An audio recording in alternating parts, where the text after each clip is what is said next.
that I just come in there and look for knockoffs, and that's not the case. You know, I'm actually a sharp, smart fighter. So, well, I'm here. Who wants to fight with me? I really don't care who's in front of me. I don't feel like no fighters beat me.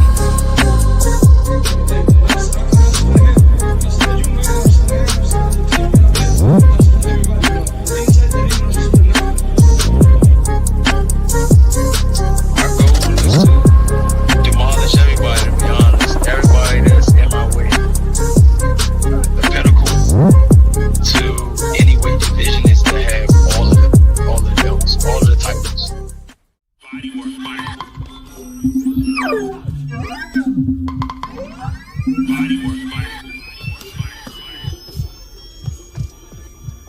Welcome to Bodywork. Welcome back.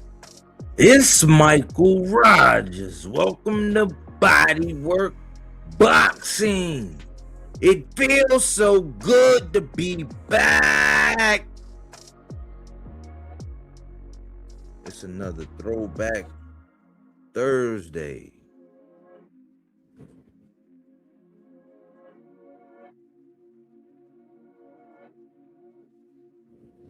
Let everybody vibe out for a second, man. Do a couple woosah.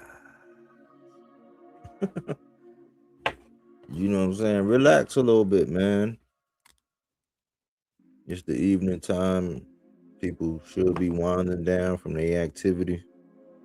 You might be riding, listening. That's really who the show was designed for, man. People who be riding and listening, man. A lot of the times, it'd be something special captured in real time, but them playbacks be fire. And I like the way there's authenticity. Like, no matter who you hear coming through your speakers on this channel, they authentic. Whether they agree, whether they make mistakes, whether they have accents, whether, like, no matter what, it's real, it's raw, it's rugged. It is what it is, man. It's a place where people can have a voice about boxing, man. And we get passionate, but we love this shit. We love boxing. And a fun fact, when you look at the numbers and I look at the demographics, like this channel is not really catered towards like commercial or to be most popular. So if you were analyzing the views that these channels get, you can't go by that. You shouldn't go by that on any channel. Like, when they're the most, like, the popular ones and all that, like, you got to realize the demographic there are casual. Like, the demographic there are, yes, there are hardcore sprinkled throughout, but the demographic there are casuals, people who just might have been converting over to the sport, might like the hot takes, like might like the sensationalism, the characters or the roles that these individuals play when they get online. When you look at these numbers over here, do not let the numbers mislead you. These numbers represent like hardcores. Like, if I don't care if you see 130 people, that's 130 hardcores. Like, I would say 60 to 70% of them actually make content. Other ones are just like, okay, on this one I rock what he be saying on this one, and they are hardcores. So these are numbers for hardcores. You got to think like Lloyd Banks. Lloyd Banks, you trying to compare him with Drake numbers, it don't work. You can't look at it like that. That's just like you can't look at quality music. You can't even look at, like, if you look at the #1 selling book all across anywhere, everywhere, what book is that? How popular is that? How controversial is that? But then you have your niche markets, the ones where you find only in certain locations, the ones to where they might have used to have to take your social security number down if you buy that book. That's what this channel is.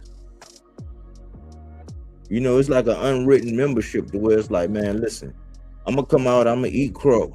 I'm gonna come out, I'm gonna correct myself. I'm gonna come out, I gotta be real. My man's is looking kind of funny in the light. That's this channel. We give voices to everybody. Sometimes I just want to be producing. Sometimes I just want to sit back. I just want to look, listen, watch, and just learn, because it's nothing else out there like that. Very few and far in between. They have an semblance of it, but like that's what this channel was crowded for. I salute the 300, everybody who take their time, everybody who stop by and holler at me, everybody who feel comfortable enough to get up here and speak their truth. This stuff is not scripted. This stuff is not organized. This stuff is not like, oh man, this is what we gonna do today. We're gonna shoot. No, we gonna have a troll. No, we gonna schedule a debate. We gonna make it spicy. We gonna we're gonna come up with a topic. We're gonna be creative. We're gonna do something to draw people in, and then we're gonna, every time you're gonna hear some real boxing talk. You might see some light sparring, you might see some heavy sparring, you might see, it's not refined.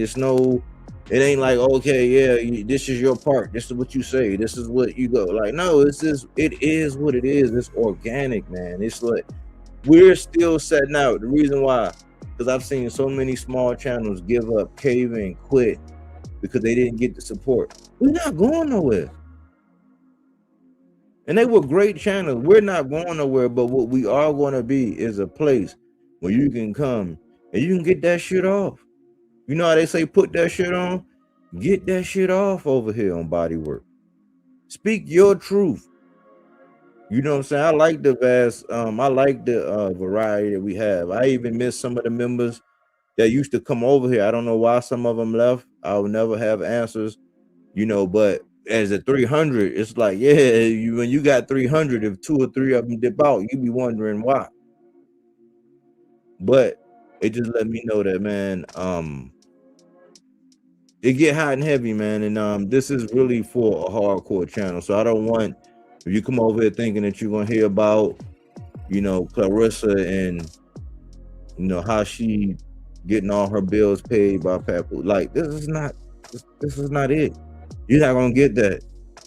I know y'all spend 2 hours over elsewhere talking about everything, all like what kind of, she got the Hawaiian silky thread count hair, that was sewn in, by a Magua. You're not gonna hear that here. You're gonna hear that straight boxing talk. And today we're gonna have a little, we're gonna have a little throwback session, and I kind of want to do this because it's in the vein of what I used to do. I used to do these all the time, and I was thinking back here, and I was like, man, Throwback Sundays, like on Throwback Sundays, I could do a marathon on throwback episodes and just let it ride out all day and just come through and check on it and see what's being said, man. Because I was looking at some throwbacks and listening to some things, man. And one thing, man, it was only, I think, 2 videos I took down because I did them about some people. Them things was huge. And it's not that what I was saying was true. It was just that, man, it's like, man, I kind of respect these guys. So I'm gonna go ahead and take it down, but it was still true. So I didn't take it down because it wasn't true.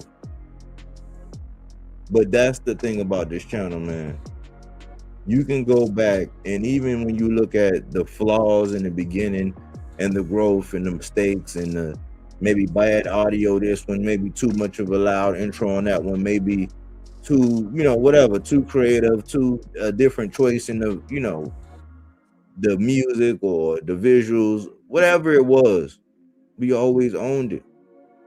It's a track record of maturation. We not like these punk ass people who be out here changing their thumbnails and going back in time. They be doing some Back to the Future type shit, y'all. Y'all gotta witness this shit because it's a trick, right? You can make it seem like you said or did something before somebody. If you go back and you change the thumbnail and you put whatever, the tell is you got to go back and watch the video. You ain't got to worry about that with Bodywork. I tell thine enemies what to do, and then watch them do it. You know what I'm saying?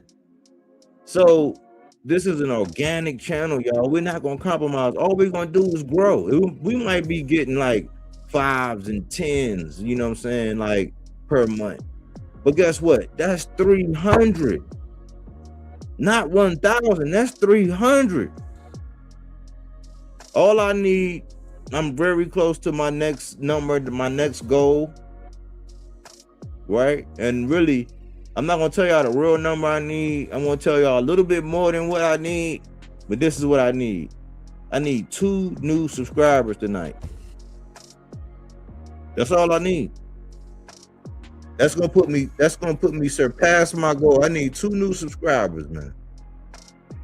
That's all I'm asking for. If you see value in the channel, man, if you see my DNA anywhere, our DNA, if you hear what my man AC be saying sometimes, you hear his verbiage, his logic, whatever, because I see it, I hear it, I'll be sitting back like, man, I'm like, man, I'm digging it, because it's not about us, it's about the culture of boxing and how we need to look at it for sustainability.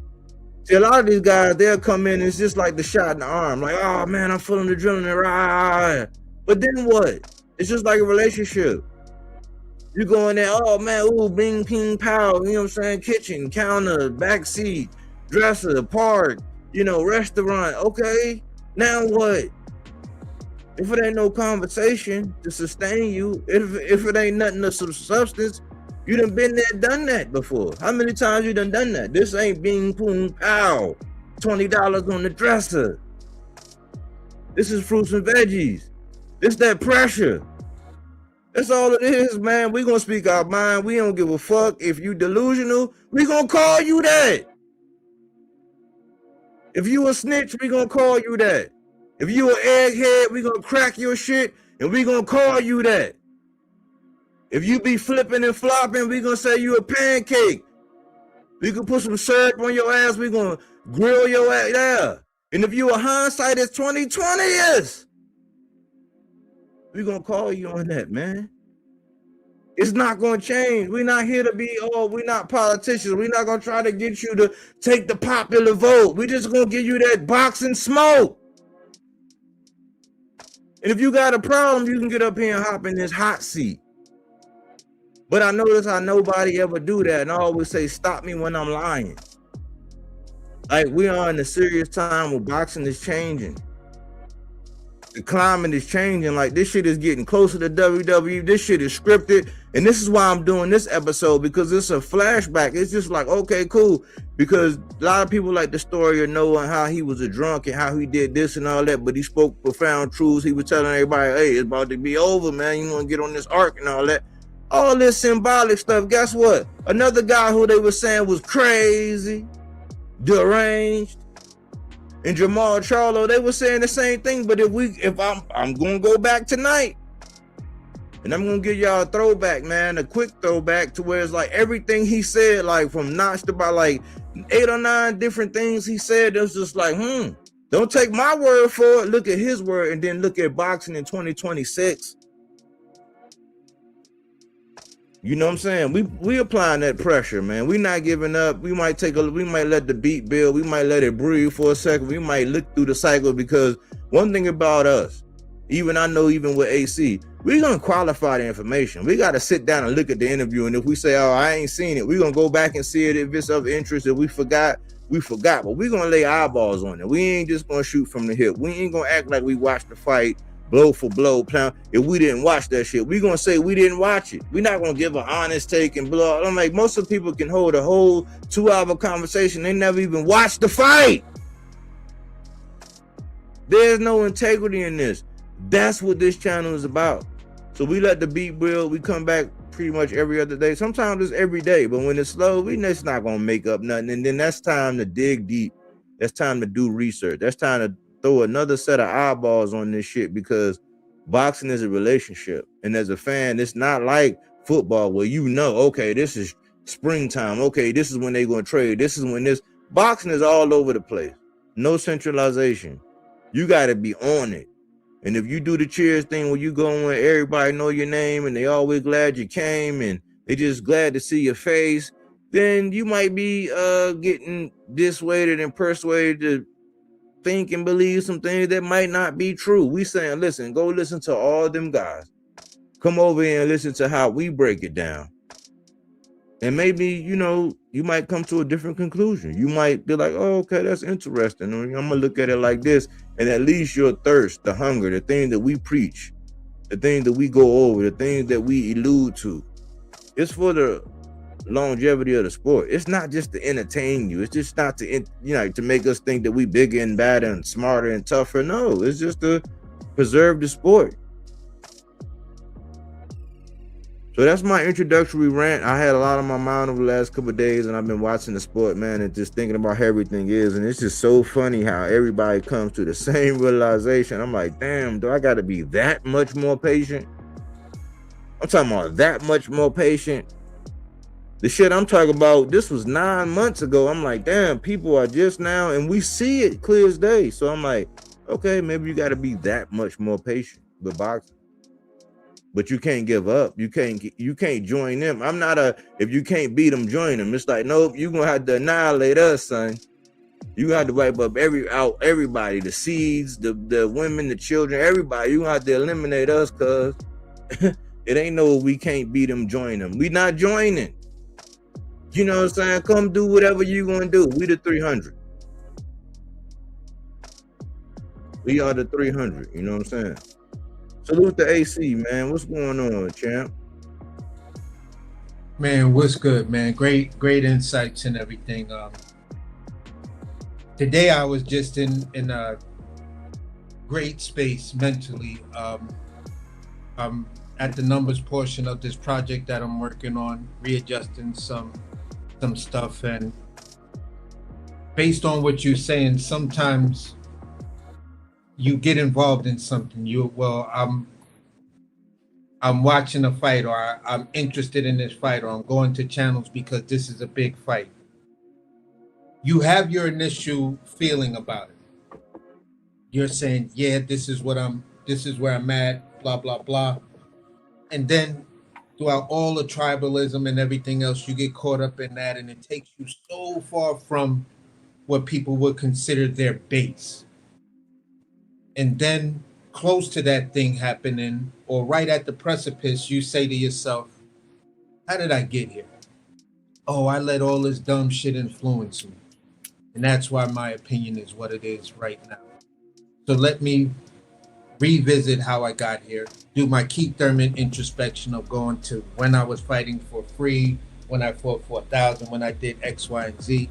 And then I'm back centered. I'm back in my happy space. There is no more confusion. There's no more me doubting the project or doubting myself. And that's what people need to do. And I gather it like this. People who come to this channel actually look for that, because they're in a different space that's saying, you know what? I've been following all of this rhetoric. I've been following all of this stuff, and none of this shit's been sitting right. Well, here's a new channel. Let's see what these dudes is talking about. Oh, they talking that shit that makes sense to me. They talking that shit that I was thinking, but I couldn't say in those circles because then I would be chastised, blocked, put on timeout, and all of this other stuff. And if I got on a panel and said something like that, 9 times out of 10, I'm gonna be jumped by the narrative nation. You know what I'm saying? So it's like you ask yourself, do I want to do that? Do I want to go up against the Lewis narrative, guy and his narrative nation? Nah, I don't want to do that. Because when it comes down to it, I am him. Me being in Brooklyn, y'all call me Himmy Smalls. Talk that crazy shit, you'll call me Him Fallon. you know what I'm saying? These type of him stuff, because young rapper that I have a lot of respect for. I love his music and stuff like that. Street dude, Nino Man. So at the end of the day, for me, the way I look at it is, if we all feel we're the hymns of fandom with this boxing shit. And what I mean by the hymn is you know, the guys that just don't run around and jump off the knee-jerk reaction. And all of this is leading me to a point where you said we correct ourselves. The last show we had, I said it looks like we may have an answer to what's going to happen between Conor Benn and all of these guys, because Jin Sasaki and yada yada yada. Well, I did go back and watch the video. I didn't give my full take, but I did go back and watch the video, and it's more so him saying that these are the guys he wants to fight. He wants to fight Orion Garcia. He wants to fight Conor Benn. He wants to fight these guys. And for that, it shows in his actions, because he's coming to get some of this American boxing discipline and defense. Whether that pans out for Jin or not, I don't know. Only time will tell. But at the end of the day, I needed to come out and clarify that statement I made a couple of days ago, staying in step with what was just previously stated earlier. That if there's something we don't know, or we will go back, watch the video, and then give our full assessment on it. And that's basically what I did. And if I did speak out of turn and it came across that way, that's not my intent. This was my intent. I just told y'all what the video was about, and I respect how the young guy is moving. With that being said, man, I'm just ready to cook today. All right, Chef. That's why I say, man, like, that's why, man, I'll be thinking, man, you could do your own thing, man. You could have your own thing, man, because you got an audience, man. People tune in. You are an asset, and it's not because I need you here, because I want you here. It's like I want to, you know what I'm saying? I've done it. I could do this all day by myself, but I'm like, man, I got my dog here. Like, he gonna bounce it off. He gonna check me. He gonna be, because I'm one of them people. You older. I gotta respect what you say. You got more life experience. We speak the same business language. So for me, it's just like, man, it's like I got my dog with me. He gonna. If you ain't here, I'm gonna hold it down like I always done. Yeah. So it's never not no problem. But it's like I want my dog here, because it's like he's saying the same shit. It's like you be in life, right? And we be having these Twilight Zone moments. It's like, you ever run across somebody. I remember I was down in South Carolina. I was selling insurance. I was suit and tied up. I'm talking about gray suit, peach pinstripe, my belt matched my shoes, socks, everything. I had the waves and all that. I ain't have locks or nothing. You know what I'm saying? I was a smooth criminal. But I'm like, shit, if I can't sell no insurance, if all my packs are busted, my 5 appointments are busted, I'm knocking on doors. I'm getting a policy sold somehow. I'm down there and I get into these people's house, right? And they didn't look like me. And we was in the middle of it. And he was like, I don't know what you think or how you come. Now, I used to sell insurance, or the way in was, the lead was, we were presenting insurance to people who was a part of a union. So we would sell insurance to the union members. And he got to talking this, and he said something. I'm like, man, I'm down here and these people, and I didn't know what I know now as far as certain cities that they begin with this letter, like, then you should be in that city. You know what I'm saying? I was a lot younger then. It was post-army, but this was like corporate, and I'm suit and tie. I'm corporate, like, so I'm still thinking like that at my core, but I'm just in there to do business, selling insurance. So I looked around, I gathered my surroundings, and I was just like, I'm gonna go ahead and ease up out of here before I do something real crazy. And I slid up out of there. But it let me know, man, hey, you gotta be aware of your surroundings. You gotta be paying attention. You gotta keep your head on a swivel out here in everything. So it's always good to have somebody, have a battle buddy with you. They can keep you, you know what I'm saying, on your toes, and make sure that you're on point and you do the same. But that moment that I had, nobody could witness that. But for me, that was a Twilight Zone moment. So when you out and about, you had these things to where it's like, it's just you in that situation. It's like, yeah, you could write it down, you could tell the story, but you never get the full grasp of it because you were the one in that situation. That's a Twilight Zone moment. Yeah. So when you going through, like right now, I feel like in boxing, we keep going through these little twilight zone moments. Like, hold on, man, because I'm hearing people, like I'm literally hearing people say, man, they can't describe what's going on in boxing right now. And they say we're in a weird time right now, and in their little way, they'll add their little seasonings and they sprinkle whatever they want to sprinkle on. But like we're all saying the same thing, and like boxing is in a weird space. This is a twilight zone moment. So when you can have as many people around you that's not gonna act like, I know this is not steak, but it tastes so good. You know what I'm saying? They refuse to eat the red pill. You know what I'm saying? We gonna take the red pill. That's what we on. We on some red pill. We know it's not steak. Nope. You know what I'm saying? This shit that we got right here that we know what it is, we can make this shit taste like steak, but we ain't gonna eat some shit like, oh man, I know this ain't steak, but it tastes so good. Like, no, we're not gonna do that. Yeah. You know what I'm saying? So when you got somebody around you that's going through that twilight zone moment and that's not scared to talk about it, they're not clicked up, they're not affiliated, they're not gonna let relationships and politics and all this dumb shit. They just gonna say what it is, because tomorrow, if we totally wrong, we got to come on and say we totally wrong, and we just gonna say exactly what it is. It's no other. It's very rare that you seeing that anywhere else. So all the real people, everybody that connect with the 300 and stick around, you know what I'm saying? They stick around. They might take a little time off, but they come back and stick around, man. That's who we here for. To add more like that to the channel, people that seeing shit that's going on and saying, man, hold on, man, this ain't right. Yeah, the way Aaron Jones be coming in, I don't be talking to him. Like every now and again, we'll message back and forth about some Twitter shit, whatever, but he jumped right on and he be saying shit. I'm like, I'm glad you said it. That's what this channel's for. So we about to cook, man. Let me get into the housekeeping. Let me go ahead and bring it up. Housekeeping. Number 1, Bernie cooks Key once again.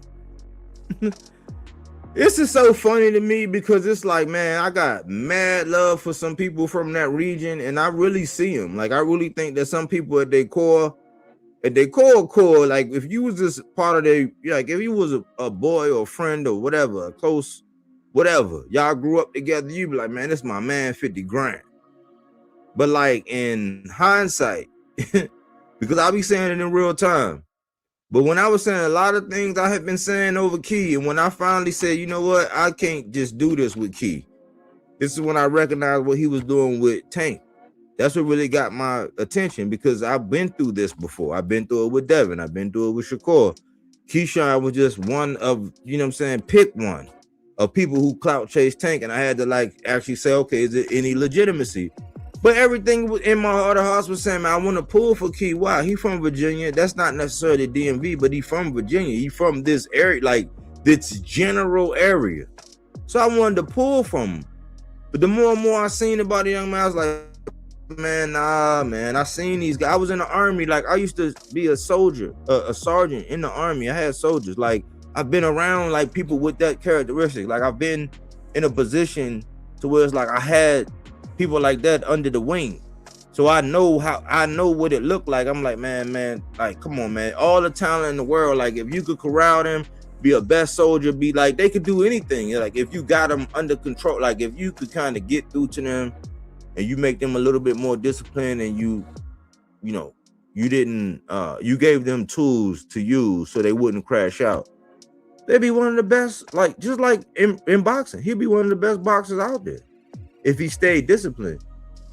So when I was saying these things about the young man, and people, oh man, you just a hater, and this is because you a Tank fan, or you anti-Shakur, or you don't like Bud and all this. It's funny because this is the second time, and I said I could do this, but the last time I did this one, like when I did this one, when he said he was drinking and I came out, this was a very popular episode. I was going to do part 2, but you know what stopped me? The thing that stopped me was when I did this one, the guy with the chef hat came out crying about all the things he said about his mans. Like people were doing something wrong. So I said, hold on, man. You come out and you tell the truth. You clear your name. People come out, they take your side and clear your camp's name and the people you was affiliated with, and they singled it down to the culprit, Mr. Keyshawn Cash Out Davis himself, and you don't hear like, oh man, the media, just stay the media, don't, yeah, you like some females and you just this and this and this, but we come full circle to where this man is now coming out saying that, oh, Keyshawn, he be having selective energy and he let Ryan put his fingers in his face and he didn't have that energy with Andy Cruz. I'm like, Eureka! Like what we were saying that the whole Frank Martin. So I guess now, and this is a learning moment, y'all. This is a teaching moment, y'all. To where it's like, listen, my standards don't compromise. Like I was actually fully giving this guy with the chef hat full credit. He came out and bit us in the ass and was just like, man, media don't know, and they doing this, and they want to make it seem like, and they always in the black man and the bliggity black man. I'm like, what are you talking about, cuz? You stood up for your camp. You said, hey, listen, man, and I reasoned. I gave the example about when I was in air assault and I got up on that tower after a long night of Smirnoff. I got up on that tower and the dude was like, hey, somebody had a good time last night. I know the feeling. But I know that you can't be in intense training where you like really, like you're getting up at dark 30, like 4:30 in the morning, you're doing physical labor to where like it's taking all of your nutrients, everything out of you. You gotta go home, take a shower, change clothes, all of that shit. You dirty, you filthy, you nasty. They done pulled everything out of you. You are exhausted by 7 o'clock in the morning. I was like, ain't no way you doing that kind of intensive training with Bud and the way they get down in camp and whatever. Bernie came out and said the same thing. It's like, he's like, man, I never knew he was drinking. He was like, man, to be in camp with us, that's what I was thinking from my perspective. I'm talking about basic training. I'm talking about army shit. I ain't talking about no fraternity, cow for eye, where you taking canes in your butt. I ain't talking about none of that. I'm talking about real army shit. I'm talking about like real, like where they gonna exercise you till you puke. They're gonna make you sweat so much that the tape that they put on the kill zone is blue. The floor gonna be blue. I've been through that where you gotta drink 3 or 4 canteens at a time. And ain't nothing stopping nothing. I've been there. So when Bernie came out and said what he said about Keyshawn, he was like, man, I don't know how he was drinking in that camp. I was thinking the same thing, like, hold on, man, intensive training. There's no way this man was drinking the way he was. And so I just spoke to that. Like Bernie came out and had to do a double down to police it up. And that's why I say it's not cool to do the politics thing. Why? Because it looks silly. Why? Because you fast forward to what he's saying about Keyshawn today. It's like now, okay, since all lines are severed, and I guess it's some 50 shit. If I can't get money with you, then fuck you. Like, what else can it be if you had this brotherly love and you had this? No, because now you want to keep it 100, and now the way he's representing ain't representing y'all. Newsflash, this ain't the only time he ain't been representing y'all. But it's funny how when we be losing friends, it be people that used to come over here when I was singing the graces and singing the praises. They was all in the audience, all in amazement. But now the people be speaking the truth, they know where to be found. But we still in the booth. That's just how it is. Like, so now you're hearing Bernie like speak about Keyshawn's true colors, y'all. What have I been telling you? These guys be running around peacocking, posturing, doing the linguini method, acting like they'll be shit down King Kong leg. But in hindsight, after all this time, when in real time we were saying, hold on, man, you ain't got the same energy about Cruz. Oh, man, you just hating. That's just the Olympics. Oh, man, you ain't keep the same energy when it came down to Frank Martin. Oh, man, you just hating, man. Listen, man, you just an Errol Spence fan. It's like, no, man, I'm being like, I'm keeping this on Keyshawn and his moves and how he's acting and how he called out Tank in every fight up until when he actually won that belt. When he been saying that man's name for months on end, up until he won that belt, he didn't say that. He didn't say that name, say that name. And now Bernie is just now coming out telling the truth about how, because we were saying that it was real distasteful the first time he did it to Abdullah Mason. And I'm like, you little POS, you, Keyshawn, because you let your people down. You had the mayor out there. You had Allen Iverson out there. You had Michael Vick out there. You had your whole city out, the mayor out there. You wet the bed. You blew weight. Your mans, Bernie said you could have made weight. I didn't know you was drinking. We report on that. We're wrong. And we don't even get messy. We're just saying what your coach said. We can't even do that over here at Bodywork on this channel. We can't do that. Everybody else can. We can't. We called out all that the first time. And then you went away. But guess what? When you had your fiasco, guess who saved the day? Abdullah Mason. You would think that you would be grateful for Abdullah Mason, because he stepped in your shoes and he gave the crowd what they wanted that night. He got the stoppage. They got the climax out there where you at, where you were supposed to be the headliner. Your brother lost, and then you crashed out. And then you took some time away, and then you said you changed. Then they dipped your head under the water. You said you got baptized. You seeing things another way. And all we've been seeing is you out in the ocean, say my name, calling out everybody. From Devin Haney, like anybody, saying my next fight gonna be a championship, to doubling all the way back around and doing the same thing to Abdullah. You owe Abdullah an apology. You owe him respect. Why? He gave your fans what you could not do when you did not produce. That's why I said it's not until it get dark and ugly to where we recognize that those windshield wipers have not changed. I dealt with these kind of soldiers in the army. I could spot them from a mile away. I could smell them. And that's what we doing. That's what we dealing with Keyshawn. So it's kind of odd now that Bernie want to come out and tell the truth, and how all this selectivity. It's like, okay, so that means that if we go by the date, this is how you check people. This is how you know they've been playing the game of politics all along. If we go back and check it, Bernie had to make an observation of when it happened when he saw him with Cruz. When did he see him with Cruz? The night when Andy Cruz fought, and I believe Tito Mercado fought. How long ago was that? Okay, so you made that observation back then, but you kept it close to the vest. Ooh. So then when you seen him with Ryan Garcia, you made that observation back then, but you kept it close to the vest. You notice how when he was in front of different people, he behaved differently. But that wasn't yesterday.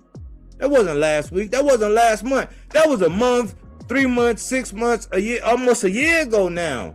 You kept it close to the vest. So in real time, when we was all telling the truth, you was keeping it close to the vest. So now you want to come out because whatever happened, I don't know. What happened to the brotherhood? I am my brother's keeper. And all that good shit y'all be preaching. It's funny, man, because time, man. I be trying to tell y'all, time, bro. You just take a matter of time. Time. Y'all know water over time will break down concrete. It'll break down metal. It'll eat a hole through some shit that you like, damn, water did it. Yeah, time. And that's all we do. We just give the same old analysis about what's happening in real time. We speak honest about it. And that way, things like the shit that I'm saying right now will age like fine wine. And we'll just sit back and laugh at these niggas in real time. We been cooked on them. We had your back when you told the truth on them. Then you wanted to play politics, and now you coming along. I don't know how long ago. I think this was like 2 months ago. We can go back and look. It's a whole video, a whole live. I behoove you to go check that out. and we've been keeping it 100 on Keyshawn. Y'all just been playing politics because y'all had something to gain, whether it was like notoriety, a bag because of the training, whatever it was, and he burnt y'all. So now y'all really feel like y'all want to give like the real, like especially Bernie. That's why I said, man, y'all listen, man. If you always keep it a buck, you ain't gotta wait and in hindsight say no, because I know people that's close to the situation. They probably don't agree with everything I say, but guess what happens? The more and more time go, a nigga damn near batting 1,000. And I don't even believe in it. A nigga is definitely betting 100. A smooth 100. I ain't talking about a 99. I'm talking about the things that's been observed and spoken on in time. I'm batting 100. It just take time. That's all it is, man. That's all it is, man.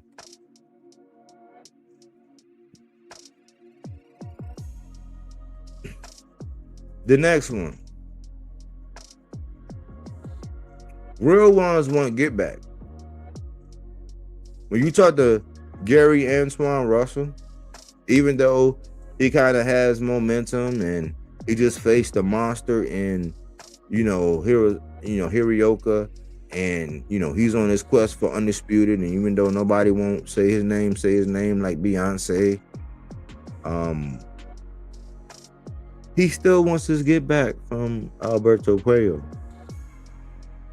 I'm not close to Tank and the situation and all that, but like knowing what I know about him, the fact that he's being rumored for Pitbull, because it's like, yeah, I gotta go back. Let me go back and make this mark and do that. But I know deep down inside, he want to give Lamont Roach everything he wants and needs. He wants that. I'm gonna speak about Jermall Charlo. You're gonna hear about him and Caleb Plant, and he's like, listen, man, yeah, he sucker punched me, he did whatever, he took a lot of whatever, and I don't respect it, because at that time, anybody, you dealing with somebody that got mental health, you might as well be dealing with somebody that's slow. Like, what you gonna get off on that? If I know you retarded, why would I get off on knocking your books out of your hand? I never respect that, and if I saw somebody doing that around me, it would be a problem. Just never got down like that. So I never looked at that situation like that, but guess what he's saying? I want my get back. Like, you gotta see me. Like, we gotta run it again. When Oshaki lost that decision, he's like, right away, he's like, man, nah, we gotta get that back. I want that back. Like, nah, son, and then he, you know what I'm saying? He got his get back. Real ones want get back. Ones who are not real ones, they make excuses, and they finding all kind of ways to not want their get back. Y'all read between the lines on that. I'm going to go ahead and go to the last one. Mr. Gary Russell Jr. He welcomes the Floyd Skull fight. Now, it's kind of funny now how everything's shaping out, right? And I just wanted everything to be full, in case, blocked, book-ended, and all that with this Tank thing, because we had a lot of barracks lawyers. We had a lot of legal exports. We had a lot of hitmen. We had a lot of shot callers, people from the mafia. Insiders. I told y'all about them insiders. Got a hot ass short about beware those insiders, aka rats. We had a lot of people reporting this Tank situation, and the biggest fan is I said, man, I'd rather just wait, let it all settle, let the dust settle, let the smoke clear, then come out with my assessment. I didn't want to look like the Paulie Malinagi's, the Tim Bradleys of the world, to where it's like they're assuming and talking like this man really did this and really did that. And then, even though they're never going to come back and eat crow, I just never want to put myself in that situation. I said, I'd just rather look and see how the legal system plays itself out, because I know what it feel like to be falsely accused of something. I know how treacherous it can be when, a certain party say this, and then it's the burden of proof, and you got to go through all of that. And like, man, I already know how treacherous people is, and I don't have nowhere near the money that young man got. So I've been waiting. I've been watching. I've been trying to see, how people are going to handle it, and it's looking like that's coming to fruition. I'm glad that Mr. Gary Russell, he finally moved to the division. And a lot of people was crying about how Tank might be getting his belt back. And all of a sudden, Floyd scoring them saying that they not fighting for belts and legacy and all that no more. They just want big fights. But not recently, but like a little while ago, it was about a couple weeks ago, maybe even a month ago, they came out and said something about wanting to fight Mr. Gary Russell. Well, Mr. Gary Russell, being diligent as he is, keeping his ears to the street, he got wind of it. And man, I'm like, the boxing guys must be out there, because I said, man, maybe Mr. Gary Russell, yes, I appreciate him coming up to the division at 135, because that's all GTD and them was saying. They were saying, but listen, man, you can't be saying that you down at 126, just come up to 135. He checked that block and came back, got the ring rust, you know what I'm saying, carried his guy, got rid of his guy at will, looked spectacular for his age and for his comeback, and knowing that your first time back, I'm like, well, he's in the division now. I'm like, hey, so that's like somebody hitting the ball back over the fence. You know what I'm saying? He smacked the ball back over the fence. So whenever GTD and them get ready for that, because Gary been calling for him, like, okay, so he checked the block as far as 35. Now he just got to stay active. And for me to hear Mr. Gary Russell Jr. say that he would welcome a fight with Floyd Skull, who feeling like since he knocked out Tevin Farmer in the first round, faster than Boots knocked out Uisma Lima, mate. He's smelling himself. He said, I don't want no belts, blah, blah, blah. I'll fight Mr. Gary Russell. Mr. Gary Russell said, oh, yeah? Hold my beer. I'll be your Huckleberry. I like that. Because I think that just like Tevin Farmer, when he came back after 3 years or whatever, he went through the gauntlet. You know, he had to fight Raymond Mortaya. Very close fight. Think he faded a little bit. You can see the stamina and all that. Then he had to fight William Zepeda, drop William Zepeda. In our book, he won that first fight. It would be no other fight if he would have actually got the victory, because there was no reason why he should have had the rematch. But then he had to go down and rematch. Didn't look that good in that next one. Went down there in Mexico and got body worked and bludgeoned, and you know, it just didn't look right. But he went through the gauntlet. And then he fought Schofield. So think about it. Tevin Farmer came back. He fought Raymond Mortaya, then fought William Zepeda twice, and then fought Schofield. Shakur got William Zepeda after 2 Tevin Farmers, bro. Andy Cruz got Mortaya after going through Tevin Farmer, bro. Schofield turned down Abdullah Mason before Tevin Farmer coming off for those 3 fights and sparked him in a minute. And now he feel like he's above or parallel to Abdullah Mason. That's the state of boxing, and that's the housekeeping. But what you got, AC, man? I know I said a lot, but hey, I had to get through it, bro. All right, I have no problem with Gary Russell schooling the shit out of Floyd Schofield. I just, at this particular point, I just have no confidence that if a video or something Gary says is going to spook these dudes off, and they just not going to cross that line. I mean, these dudes have literally, in my opinion, opened up an Italian restaurant. Right now, they're pushing for 3 Michelin stars on the type of pasta they serving. So for me, when I see it, I'll believe it. That's where I am with them, and that's where I'll leave it with that. I have more faith in Gary, and I would follow what Gary would say, and then when Gary comes out and he eventually says, "No, the fight is off, they pulled out," I'm just going, well, see, there it is, man. Listen, I don't know how this young man, and I don't even know how his father had babies, but somehow y'all did. Test tube babies, I don't know. But we'll go to the real ones, right? So when we talk about the real ones wanting rematches, I see you didn't want to go there, but Me, I'll go there. You know what I'm saying? I'll take it like this. People been asking for Shakur to rematch De Los Santos. Oh yeah. Mums, Yeah. nuts. What does that man do? He says, no, I'll let little bro fight. Not you that went into a fight that you proud to admit, oh, my hand was hurt. My hand was hurt. And you say that like it's an accolade. You know what I'm saying? My hand was hurt going into the fight. So you had a game plan to fight a guy with one hand. Whereas that game plan.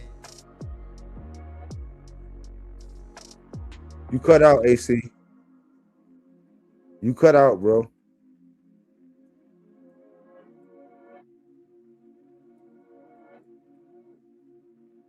Then he rematches Mayorga when he clearly beat Mayorga the first time. But AC, you went out. Just rewind it back a second. You went out. I was trying to say you went out, but So I was just saying. So what does he do? He gets his little brother Keyshawn and stuff like that to want to fight. Want to fight De Los Santos, which is just like, yeah, all right, but you went into that fight knowing that you had a hurt hand. Y'all had a game plan to fight off that hurt hand, and that game plan required the least amount of contact as possible. So whether people want to, now run away and say whatever, and you run around here like that hurt hand was an accolade, that's that. Devin Haney versus Ryan. Devin Haney immediately in the ring was like, let's run it back. Let's run it back.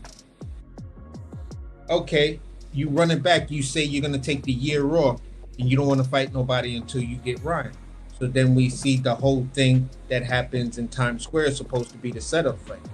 Ryan loses that fight. So now you say, well, I'm going to go up to 47, blah, blah, blah, blah, blah, effectively saying that, oh, well, me and Ryan don't have to fight anymore because he just lost to Rolly. But he still beat your ass. So I don't give a came off a loss, he still fucked you up. And that doesn't give you an excuse. Nothing gives you an excuse of what you said immediately after that. And if we're holding the standard as the real ones want the rematch, and they tend to call that shit out right then and there before the end of the event. Errol called out Bud right then and there, and Errol actively went after that rematch. You feel what I'm saying? The goofy Bud fans want to try to make up all of these weird ass excuses and talk about things that, I'm like, your stupid ass observation means absolutely nothing. Here are the fucking facts. If you don't want to acknowledge the facts, then it is what it is. So what I'm saying here is Devin with Ryan.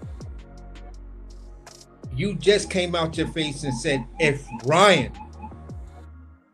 wants to be serious about the fight, we can make the fight. You have a belt, Ryan has a belt. What's wrong with the unification? What is absolutely wrong with the unification? Why is it now that you want to shift all the weight on Ryan if Ryan wants to do this? Not the mere fact that time. It's perfect time. Yeah, not the fact that he fucked you up. Not the fact that he clowned you, and everyone in boxing generally clowned you, got these memes and shit like that about you. You know what I'm saying? That's your responsibility. He's the guy that beat you, whether the boxing wants to say they took it away or not, but he's the guy that beat you. We can't unsee that ass whooping. So at the end of the day, it's your responsibility to make that fight. It's your responsibility to pursue that fight. All the onus is on you because this is what you really want. You put the deal together that Ryan wants. Ryan will be more than happy to beat your ass again. I'm quite sure of it. You know what I'm saying? So I don't have no issues. I'm just saying for you right there, my friend, I do have issues. I'm sorry. I do have the issue with the way you're talking. Because now you're removing yourself from the situation to put the blame on Ryan, like some fucking Karen shit. And I'm not necessarily rocking with that. Now here's the crazy part. Ryan wants his get back with Rolly. You know what I'm saying? Ryan Norman wants his get back with Devin. We just got to see how all of this stuff plays out. Jin wants his get back with Brian Norman, and Andy Hiroka said he wants to get his get back with Gary Antoine. Yeah. So all in the question mark area to see if these fights eventually come through. Sometimes these rematches may take a year or two based on how the different mechanics of this stuff happen. But there are two fighters that the mechanics have to work. There are two other fighters within that space where the mechanics don't necessarily have to work. One fighter just has to put the balls up to say, we're going to make this fight. With Brian Norman is now going back to camp. He's in the lab, and we got to see how all of that lab work works out, his return, and then see where that return looks and what path he takes to get in that get back. But I like his energy. I like so far the initial movements that he's making. So I'm not questioning. I got a question mark near his name because I'm saying, all right, this is going to be a matter of time.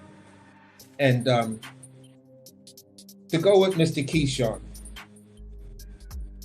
I look at it like this at this point.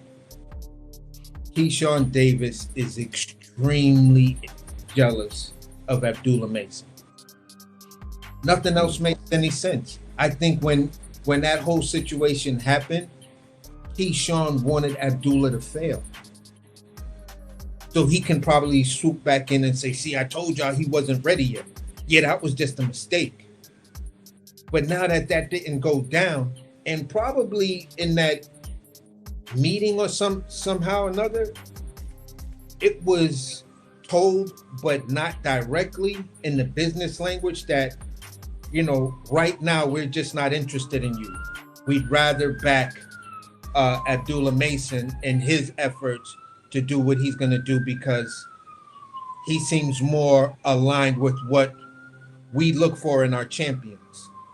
So with that being said, Keyshawn is now like, oh, okay, so I'm no longer going to be the businessman. I'm going to do X, Y, and Z because you knew fucking with Top Rank is pure business like that when you were at that pinnacle. Right. And now you've got to contend with several different other people. And one of them guy is coming off of a loss, but he's coming off that loss with the fighter being gracious, and that's Brian Norman. And he's already announced that Top Rank is back, is rocking with him in his return and blah, blah, blah, blah, blah, on his road to get his get back. So Top Rank is going to back the fighter that just lost. Top Rank is also going to back the young prospect that they have. Top Rank is also going to back, now that they got this new deal, all of these, outstanding Japanese fighters.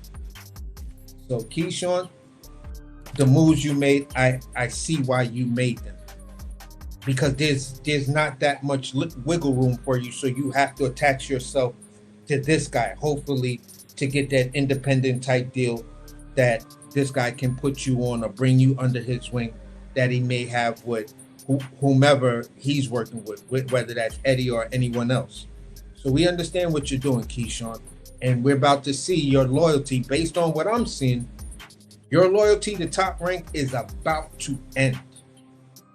Hey, it's looking like he about to sign to Eddie. No, but listen, this is what I've seen, looking at it real deep and looking at the moves that Keyshawn has made, being the Robin to Shakur. Think about this, AC. Shakur said initially, he said, I'm going to go up to 140. I'm going to grab this belt. I'm going to drop it and let my mans have it, even though we said that's not how it works. And Keyshawn, he was going to go up to 4. He was going to go to 40, make his debut. He wound up stopping, Jermaine Ortiz. But Shakur's original plan was to go up there, get the belt off of T.O., drop it, and then go back down to 35. Well, we questioned that because if you don't pay your fees, you don't pay your license, then they're going to take it. So We had the whole WBC fiasco with the 135. We knew that the given was, if you did that, if you went back to 35, O'Shaquie Foster was going to push the button, right? He had already cleared that up. He said, listen, I'll pay your fees. You know, I'll get you reinstated as a champ. We can do it in Houston. The only thing is you got to fight me. Once he found out that Shakur was not going to fight him, he said, all right, well, I'm going to go down and see the winner of Navarrete and Nunez with Suarez waiting in the wing. Suarez was waiting in the wing. And then he also had the plan, since he's down there and he got a belt, then he was waiting on Kakasi versus Jazza Dickens. Kakasi wound up winning. But if we fast forward this, it seems mighty interesting that you have an engagement between Keyshawn Davis and Abdullah Mason. What was Abdullah Mason's stance in that whole conversation? What was his father's stance? We're 135 pounds. I have your belt. Keyshawn rebuttal was, well, you didn't take it from me. Come up to 40. All right, well, when I get to 40, you'll be my first fight at 40. Well, Keyshawn's rebuttal to that. Well, by the time you get to 40, I'll be at 47. So what did that sound like to me? A ploy to draw Abdullah Mason to 140. Because we have not heard anything about Shakur other than there was a rumor that he's going to be trying to get Muay Thai. He's petitioning for the ring belt for the Muay Thai. But it'd be real interesting. And then we also hear Shakur saying that, oh, Abdullah Mason is still green. But once again, this was Batman using Robin as a ploy to try to draw Abdullah Mason up to 140. So little Incy Wincy, how your man's the Devin Haney, the biggest Devin Haney fan, he used to say Incy Wincy muy pequeño. The Incy Wincy muy pequeño Shakur can go back down to his natural weight since he's such a little guy. If he's a little guy, I don't know what you call Tank. Well, he wants to go back down to 35, and here you have Keyshawn Davis trying to draw Abdullah Mason up to 140. So I was like, here y'all go trying to play chess again, but it's not going to work. Why? Because Abdullah Mason and them is smart. He's like, listen, man, I can make weight. I just got to stay on board and do what I've been doing. But if this man come back down here, it's only a certain amount of big fighters. So he's kind of boxed in. And the fact that we don't hear him we don't hear any talks about Shakur versus any of these guys.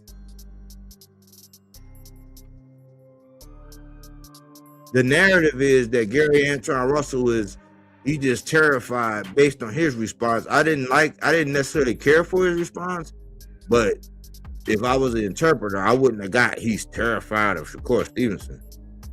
I mean, Mr. Gary Russell, his coach, his older brother, is on record saying that he came down there and trained. He already know what it is, and we don't hear Shakur saying anything about fighting Mr. Gary Russell. Gary Antoine. We already know. We just established that Dalton Smith is getting ready to fight Puello. Richard Hitchens, he getting ready to fight his mandatory, in a messed up move, and then Dolfo Delgado. So who does that leave Shakur with? If he is really going down to 35, he used his man, just like he used Ray Ford as a speed bump for one O'Shaquie.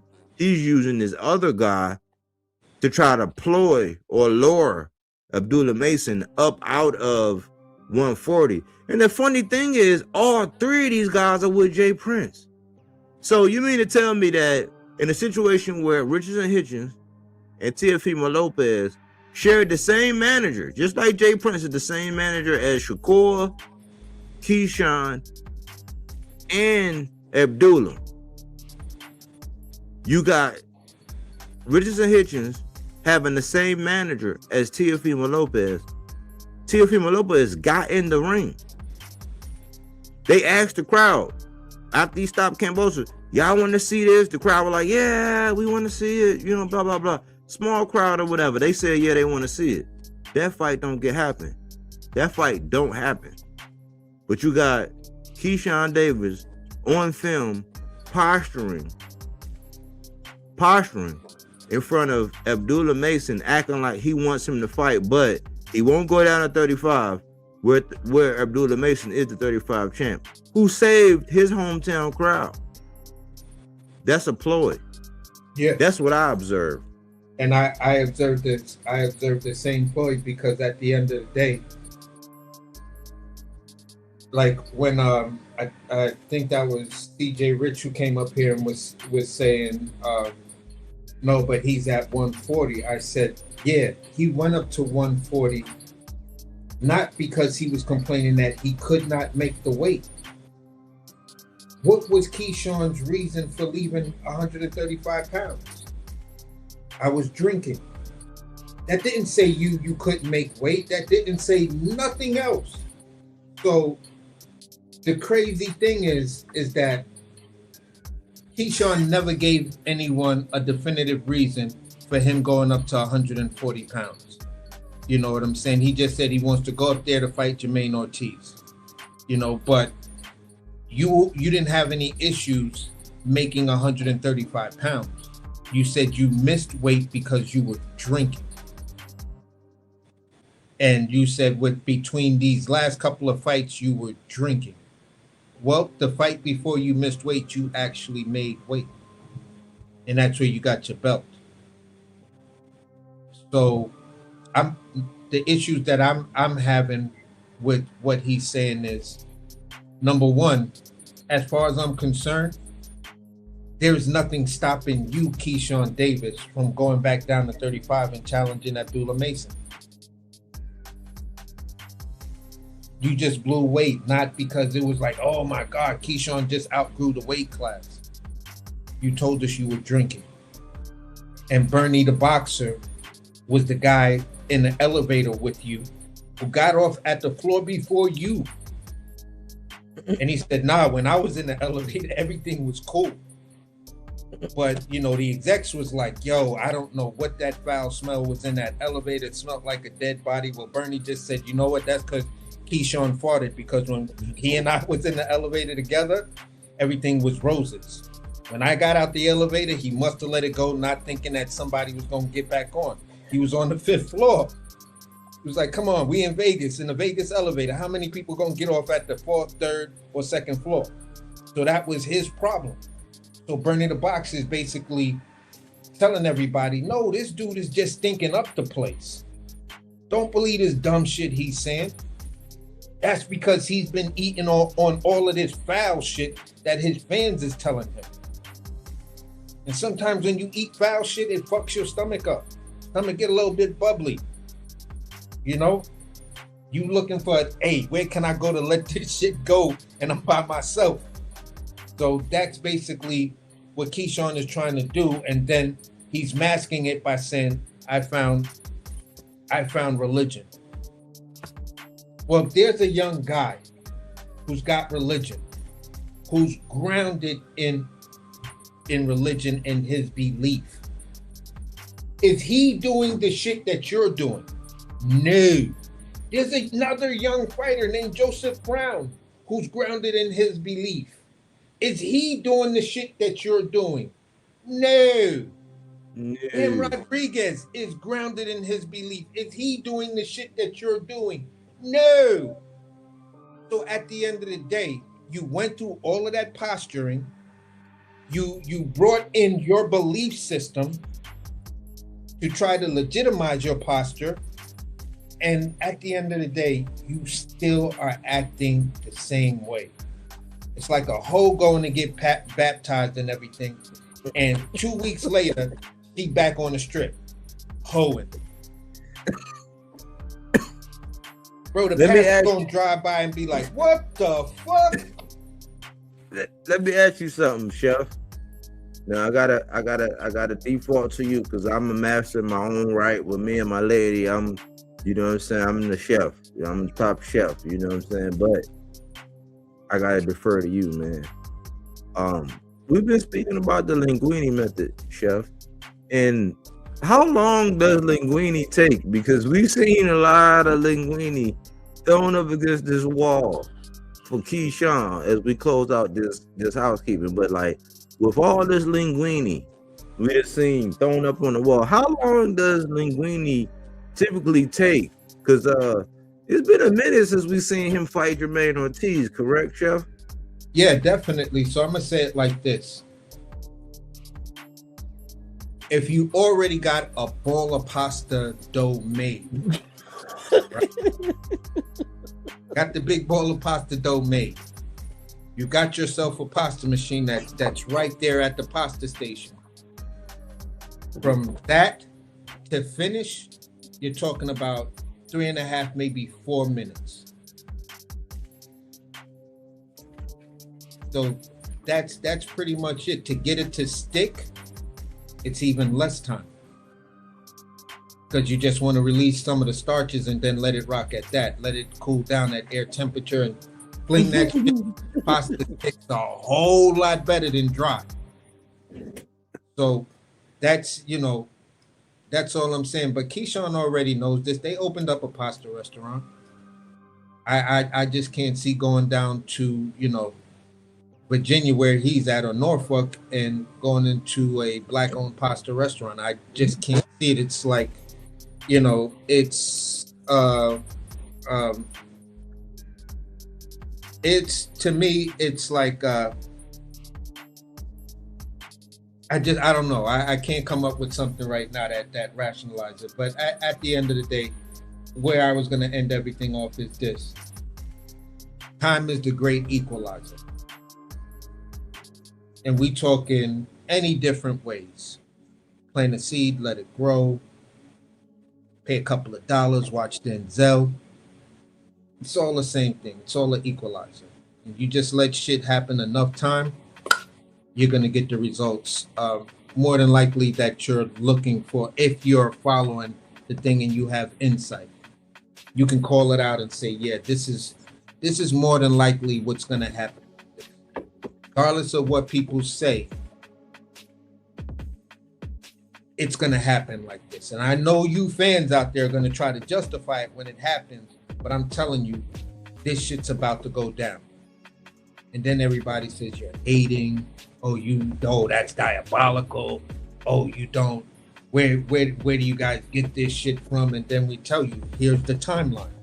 Boom, boom, boom, boom, boom, boom, boom, boom. And then each time you try to get to a new factor of the timeline, they're going to interrupt you. No, but you're taking too long. No, because you just want to react. You don't want to learn something. You don't want to go through the timeline so you have a full understanding. You want to keep interrupting me, because the power of disruption most often is the first tactic used when you're trying to legitimize the facts. So you're just going to keep disrupting me and then say something that makes me, well, you're going to try to trap me into repeating myself and going over the same thing. And you say, oh, you're taking too long. No, if you shut the fuck up and just listen, let me get through this 5, maybe 6 minute spiel of this time frame, then you can react, and then you can respond. You can react through facial and body language. I don't give a fuck about that, because the timeline is going to say is the facts, not your facial reactions or your body movements. So at the end of the day, I'm just like, yeah, I'm good with it. I'm good with it. I see how you dudes do, and I see how it goes. So as long as I have time on my side, I'm all right. Yeah.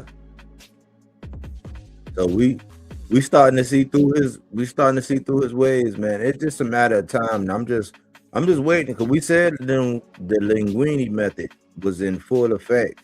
So I'm just like, man, they, in typical, the way Devin used to move, if I'm going to be correct, is what we're seeing Keyshawn do right now. And I'm curious about Shakur, because it's quieting down. And like I said, You got the 10 commandments. You got all the people at the base of the mountain. You did the fire. You did the whole sleight of hand, and you did the magic trick or whatever. And everybody like, oh, he's the guy. But at some point in time, that stomach is still gonna want some meat.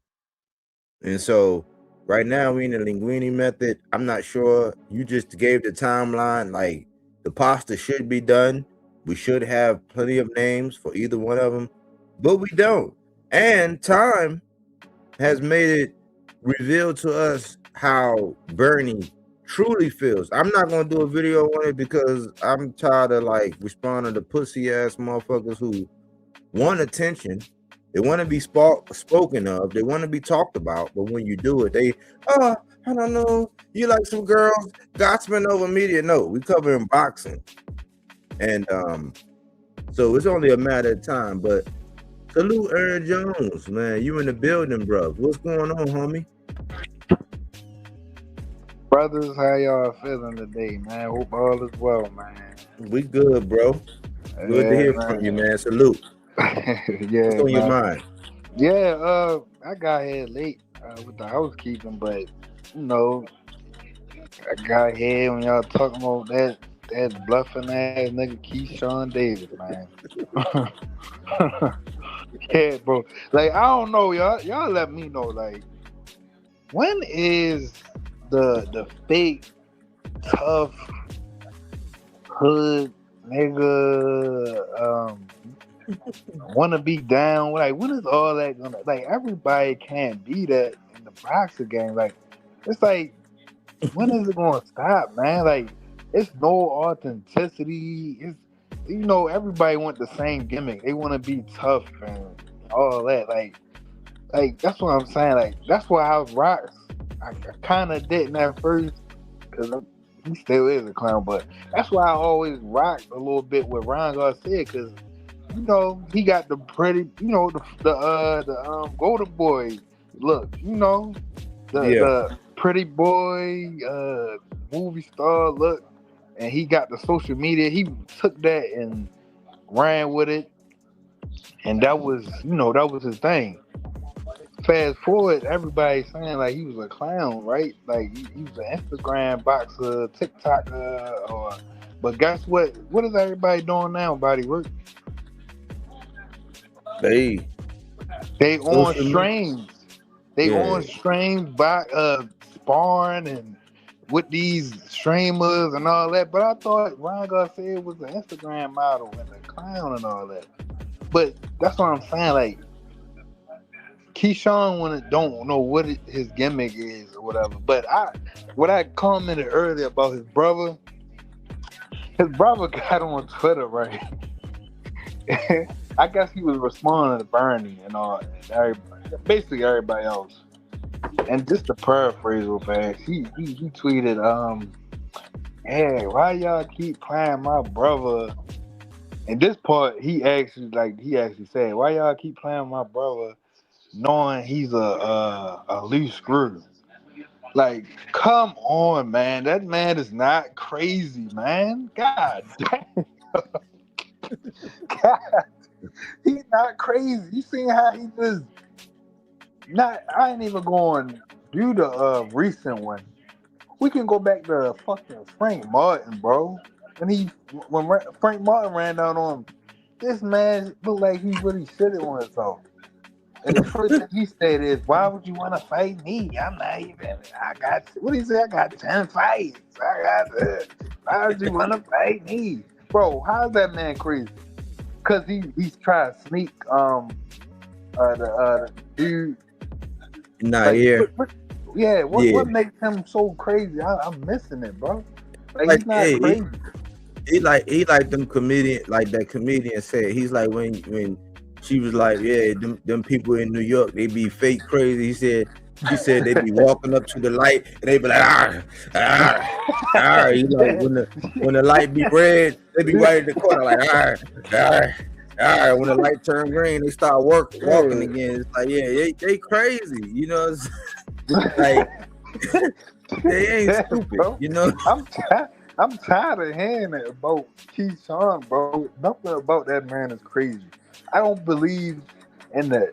Just like his big brother, Shakur, I counted like 4 times in that Gilly and Wallow podcast that all of them was on. Yeah, because I'm from the trenches. Yeah, coming up in the trenches. Yeah, I'm the trenches. Bro, you know you can be from the trenches and never come outside? Or you know how many billionaires and millionaires was born in the trenches? You know how many football players was born in the trenches? Bro, y'all don't gotta keep beating that down. Like, it's this boy, a fan made little music video, little collage that a fan made, and he made a song to it. It's about Tank Davis, right? Mm-hmm. These guys, one of the parts of the song, it talks about how now that damn, what the fuck is it? Oh yeah, now that he coming back, his biggest fans is quiet. One of the parts of the song, but it was like his biggest fans are quiet, and Lord behold, that's what it's looking like, because like Keyshawn have yet to announce an opponent that he said he had. But that's what I was talking to. I think it was one of the shows a couple weeks ago. I said they waiting for Tank to announce this shit so they can try to top it. And that's why You cut out, AJ. oh my bad. I must have made mistaken presence. Yeah, that's why I was saying that, like, cause like why are y'all not announcing a fight, Mr. Crazy? And I'm They gonna don't bring got up one. That's why I asked how long do linguine take? Like y'all just throwing all this linguine on the wall, wasting all this pasta. oh Like yeah, we losing that's inventory. overcooked. Yeah. It's overcooked, bro. Like, come on, bro. You trying to, like you just said, one of y'all just said, I heard y'all. He trying to bring up Abdullah Mason, bro. And you see how Abdullah Mason energy was. Keyshawn was kind of like, a little hesitant to really, buck up on him, because Abdullah Mason, yeah, you can say what you want, bro. He earned my respect. Yo, you don't gotta look perfect. That's what Shakur want to do. He want to look perfect in his fight. You don't gotta look perfect, bro. That's what boxing is. Nobody's not gonna know you. Keyshawn, yeah, you're exciting and all that. But Abdullah Mason, everybody know him now. Not just from his knockouts, but from when they seen him in Pearl. You feel me? They don't know Tank just for his knockouts. They seen that man in Pearl. Like, I watched that fucking I watched his first title fight, bro. That man was not doing what he wanted with Pedraza. yeah. He wasn't doing what he wanted at first.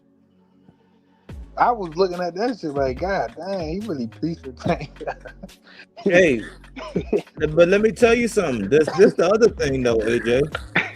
In real life, you can play crazy, and we know who we like. Come on, I'm from PG/DC. Like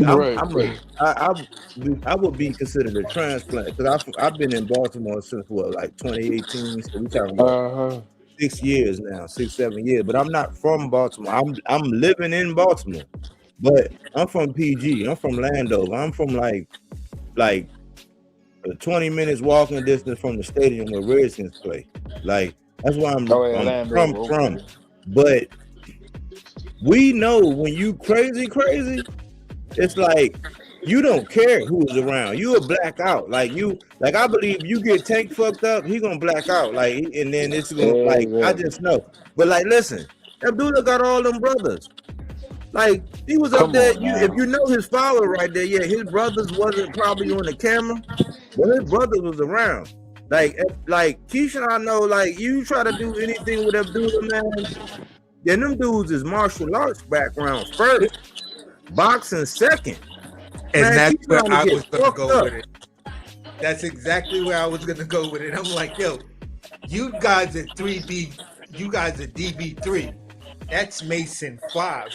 And the older they get, the bigger they get. And it's a no problem. martial arts. Yeah, They and will it's a fuck problem. you up, bro. Yeah. What's that movie? When they say you got the glow. What's that movie, bro? I know I'm The young. Last Dragon. Yeah. The Last Dragon, man. Come on, bro. And it was Last corny. Dragon. It's corny for him to go at somebody like Abdullah, who we know Abdullah is like he's like a lunch pail, hard hat kind of guy. Like he gonna come in, he gonna clock in, he gonna do his work. You know, eventually his star power, his charisma will come out. But that's as he matures as a man, as he experienced life, you'll see more. But like right now, he's not that type. He's like, listen, man, I just want to fight. Like I'm not about all of this stage presence and all this, because that ain't gonna reflect nothing about the money. The money gonna be the money. You know what I'm saying? Like, it's, like that's not like just because you go viral on Cam and them, that don't mean you gonna get whatever at this point. Like, yeah, that comes into play down the road, but like long story Let him do short, his thing, man. yeah, like I don't respect that because you said you learned, and then you don't even respect that man, because at the end of the day, let's say, okay, y'all fighters and you feel that kind of way and you want to fight him now. You still got to give him respect for saving the day for your home crowd, because you shit the bed. He gave your crowd, he was the main event in your hometown. He got the stoppage in your hometown. He gave the masses meat when you shit the bed and didn't fight, and you crashed out.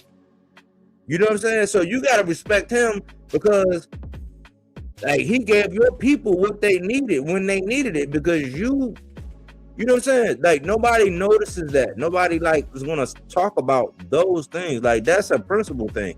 It's like you gotta respect me just because, look, bro, I fed your people. Like without me at this main event, what if I said, fuck no, I ain't doing the main event. I'll take my contract, I'll do this, get somebody else, and they'd put somebody else at the main event. Like he saved the day in your hometown. Respect him, but you didn't change, and that's what I want to keep on wax. That's the stake in the ground I want to put. But let's get into the meat and potatoes, y'all. If y'all ready, unless y'all got something. Anybody got anything y'all want to chime in with before we go there? No, not really. Just one more thing that he said. Okay. His father is like Bill Haney. Know the fuck his father not, because I don't even see his father unless it's something, you know, like that. But other than that, yeah, I'm good. Yeah, his father's actually cool. His lingo is different. You wouldn't even expect that to be. His father will get rowdy with you if you go there, but like them, you gotta also think about this. Now, I've been in situations where I had like a step brother, and we fought. Them guys, he said, I raised my son to where they've never experienced the fact that they fought. Like they have never fought with each other. I'm like, you know how extremely disciplined you gotta be when y'all in that situation in them close quarters, and they've never fought, because it's a principle to them to where they won't look at their family in that way to even lift the hand to even try to hurt them. I'm like, man, that's a powerful. I can't see Bill doing nothing like that. Look at where they're going. He can't even go to they can't go to Madison Square Garden. Like, look at what the carnival worker. Like, look at what, like, you ain't never, like, so no. Keyshawn, you whack. Like I said the other day in the live that I did, I'm thinking that the Brat Pack, y'all are slowly getting exposed. Why? Because boxing fans are gonna be boxing fans. They want to see meat. All this talking, all like, yeah, it's cool in the beginning because you give them something to talk about, and you're like, oh man, that's crazy. But the more and more time go by, and you ain't got a fight announced, and you ain't knocking down like on some Predator shit or some like Highlander shit, you ain't like scoping out something and taking something out and got something in your crosshairs, they don't want to hear that shit. You know what I'm saying? That's just where we at. But the meat and potatoes, y'all, is this. And this is y'all like inspired by Aaron Jones. He reminded me of something that I used to do all the time, where I would go back in time and I would pull up an interview, or I would go over something that was relevant to the sport, like to show that, okay, this is what I was saying back then. And this is not ego, like because my name is not ego. You know what I'm saying? It's Bodywork. So this is not about ego or anything like that. It's not like I told you so. This is not none of that. This is just so that you can kind of see that, okay, you might not recognize what be going on and what people saying, even if it's not myself. If it's AJ, if it's AC, if it's D Calico, if it's Dev Wall, if it's anybody, Melazar, anybody that come up and grace the panel and what they say, that shit ages because they're watching it from a perspective where they're going to speak about it in real time. Well, Jermall Charlo came out. It was a little over 9 months ago. But I want to go over these things because he's going to say a lot of things in here to where we were talking about in real time and we've continued to talk about. And I want to challenge you all. Hit my like button. Go to the body on my like button. You know what I'm saying? Support the channel. But I'm going to challenge y'all. If y'all don't agree and if y'all can't connect the dots to what he said a year ago versus what's going on right now in boxing, then I owe you something. You set the price. It could be a gag gift. It could be just me cash apping you something. But if I don't open your eyes up to something to say, listen, man, we are in the exact same place where what he was saying then and what we're saying now, like in so many ways, but they discounted this man. So I wanted to go over this, y'all. And I'm gonna play something. I gotta do this because it's not my material, but it's something that I do want y'all to realize, man. Copyright Act. Disclaimer, copyright under Section 107 of the Copyright Act of 1976. Allowance is made for fair use for purposes such as criticism, comment, news reporting, teaching, scholarship, and research. All of the above is what we're doing. Fair use is used permitted by copyright statute that might otherwise be infringing non-profit, educational, or personal use tips. Z balance in favor of fair. All we try to do is tip the balance in favor of fair when it comes to it. So I'm going to play this, and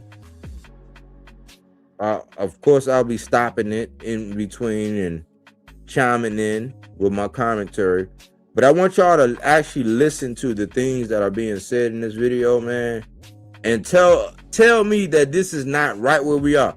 Now, this is coming from a source that a lot of people are not going to respect, but you should. And it's not that long. It's not that long, but I'm going to play it.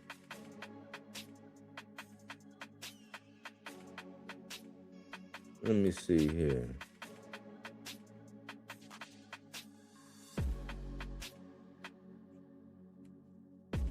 This is Jermall. This is Big Maul. This is the one that came out first. And they're identical twins. So they're the exact same age. But I want y'all to listen to this. Listen.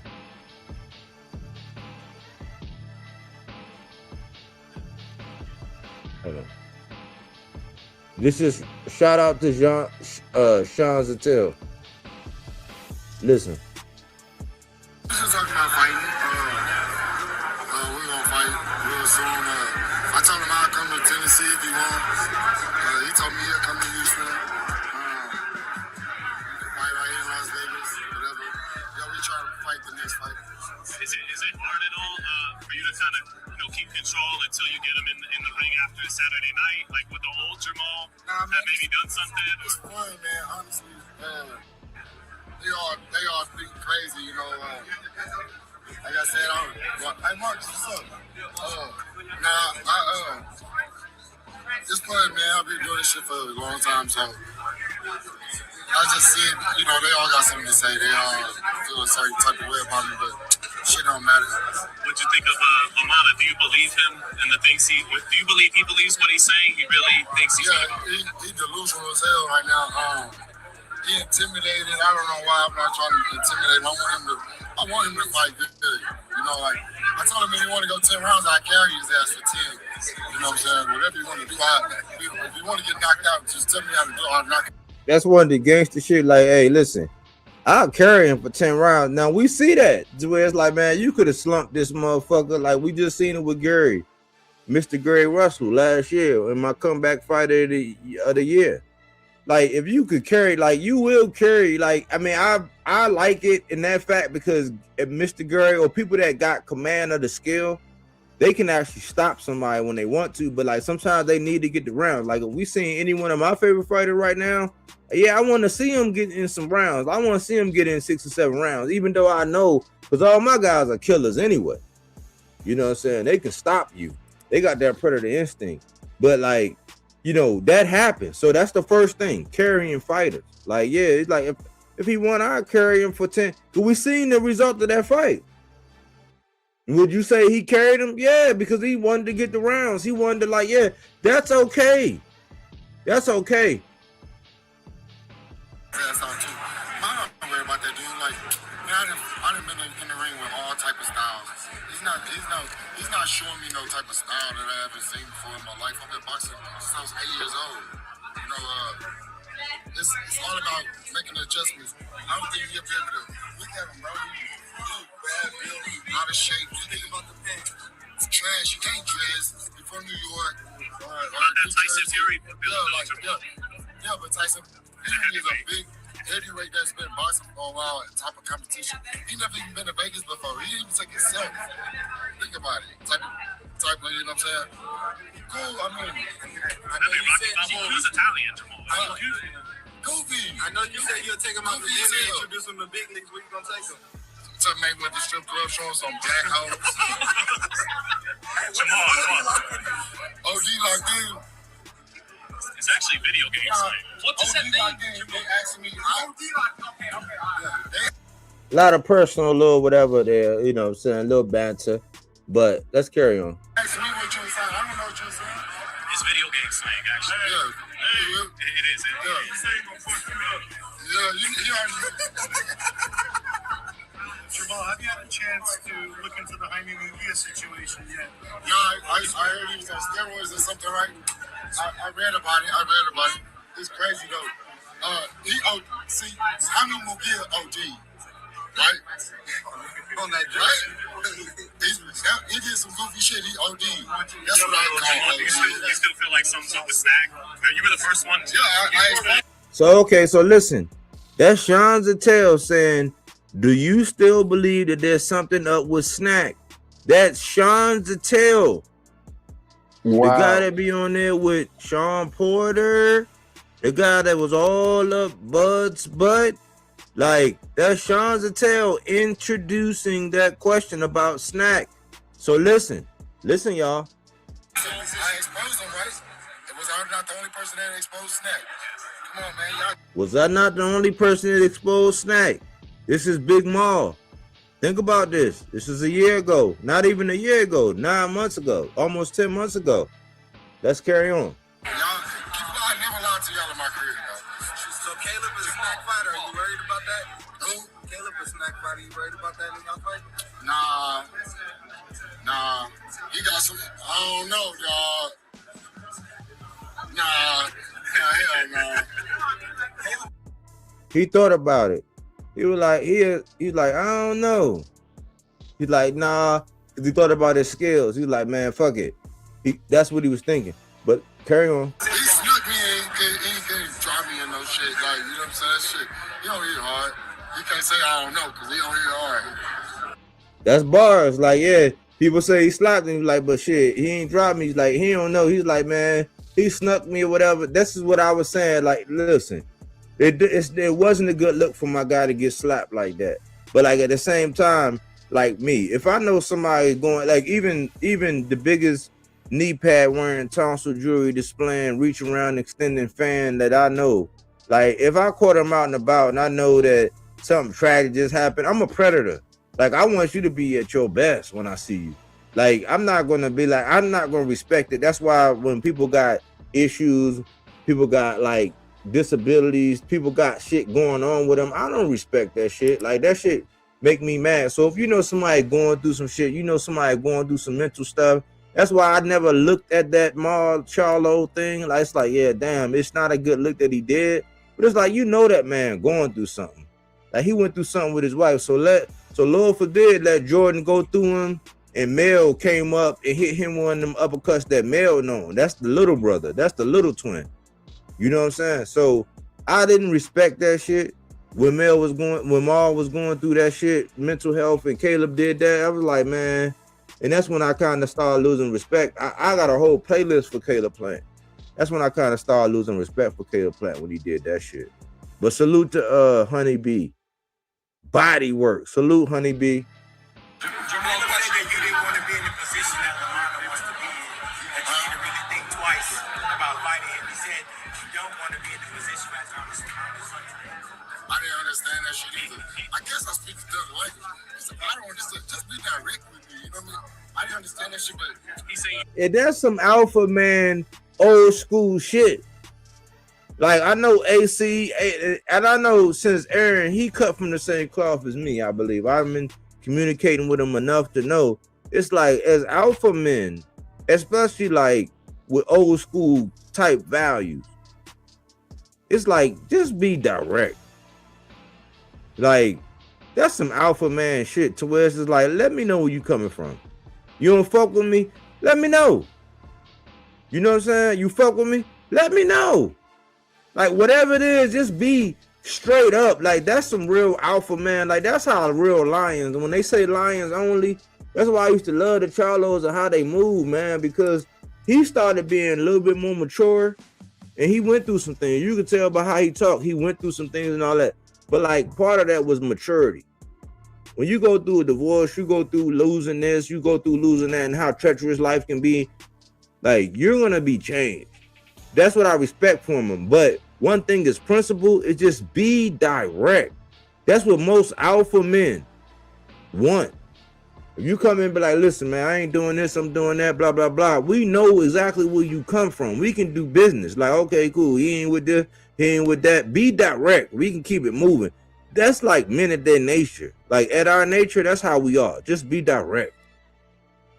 You don't really want to beat Lamana because then you got to fight him. That's what Caleb. No, he knows that. That's why he don't want me to beat him. He don't want me to fight him. It's a mind thing, bro. Look, we're going to fight. You know what I mean? Regardless, we're going to fight. I'm not worried about none of that shit. Me and Caleb Plant going to fight next. Jamal, you ever see Rocco? Jermall, Kevin, I see you fight. Like, question for you, just on that topic of Canelo and the PEDs. Yeah, that's what I really want. Judy was asking, when you think about Canelo and the PEDs, right? This is probably the fourth or fifth fighter out of that camp that's come up hot for PEDs. Just, what are your thoughts around that? And I've been telling y'all about Snac for a long time. Victor Conte them. All right, so like, I've been telling y'all about Snac, Victor Conte, and all them. So, man, look, he's one of the guys that's actually speaking out. And I've told y'all, me, Aaron Jones, AC, D Calico, Melazar, we can all go down to Snac. We can get some shit off the shelf. That's not what these boxers get.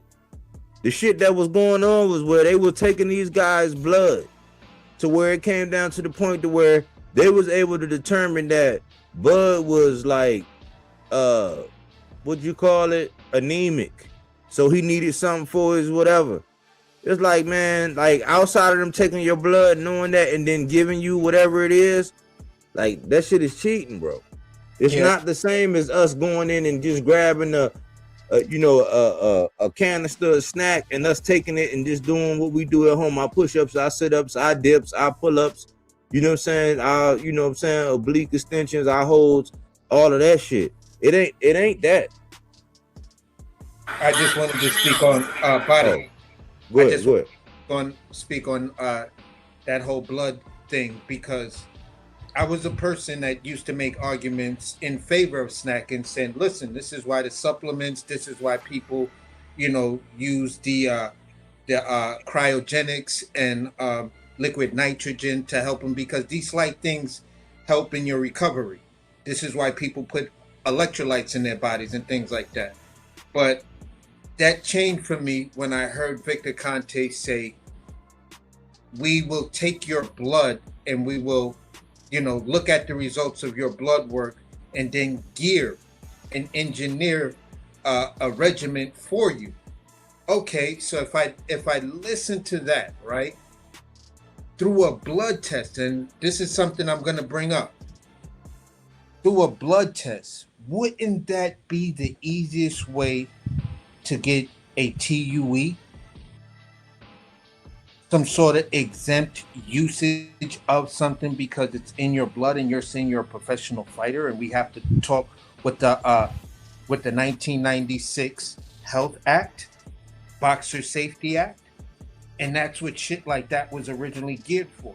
That's why I love that whole debate that me and Malazar went into, because it made me look at a lot of things that I just had no interest in looking at. But now that I looked at it, I can't know what I already know.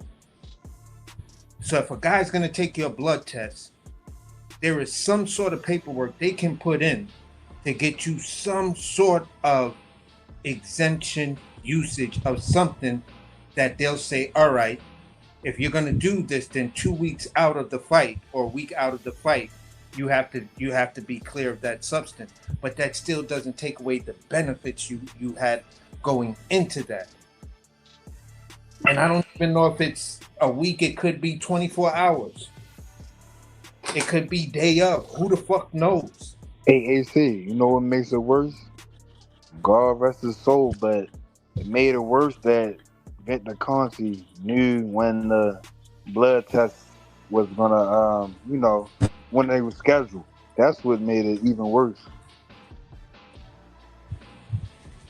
Yeah, and yeah, that's what made it worse. But the biggest telltale sign, because look, we got a sustain in here. He on it too. Before you even said it, he mentioned that right there. That's why this is the channel where we be talking about that. Like, we be considering all that. It's like you have to. Why? Because it was alarming to me to where at the age when a three-letter guy, I'm just gonna say a three-letter guy, when a three-letter guy got with Victor Conte, he found out he was anemic.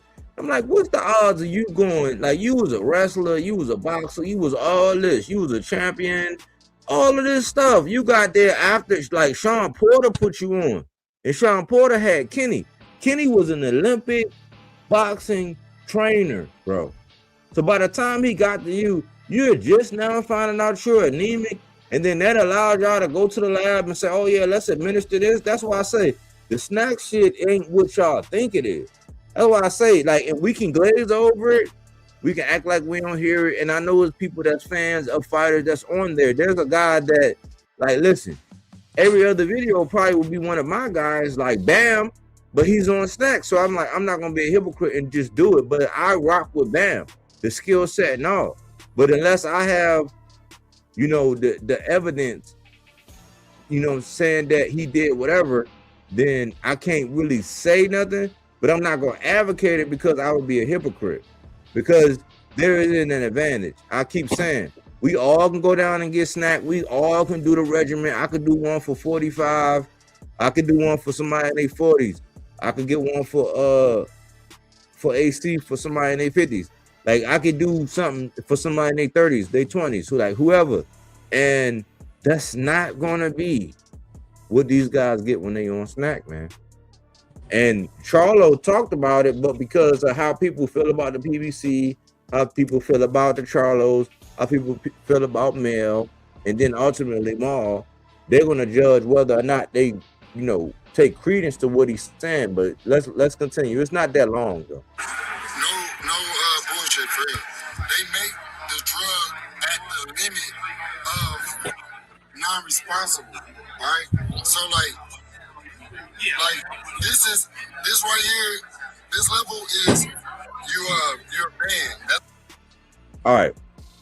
So I'm gonna do a demonstration. I'm gonna do a demonstration right here. Let me see.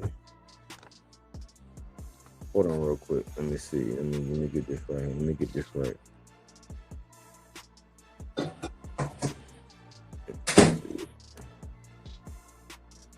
Hold on, y'all, real quick, because I want y'all to see what he's saying.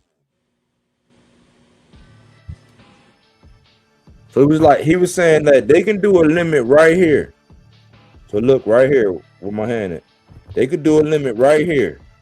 So let's just say right here where my little wave cap at, right? They could do a limit right here. This is what he's saying. Listen. To banned substance.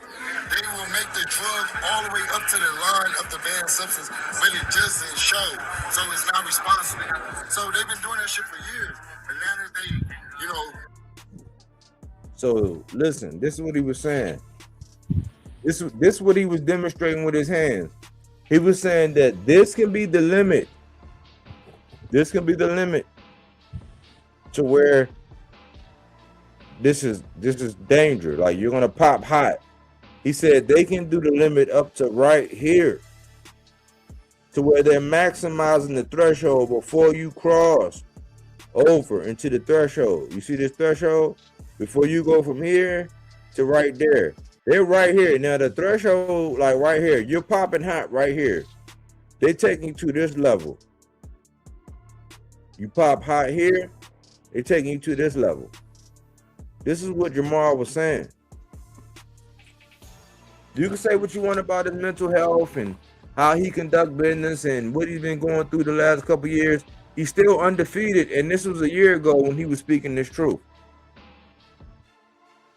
Tapped into it, it's getting caught. Y'all think Canelo hasn't been taking Clinton Bruderol for a long ass time?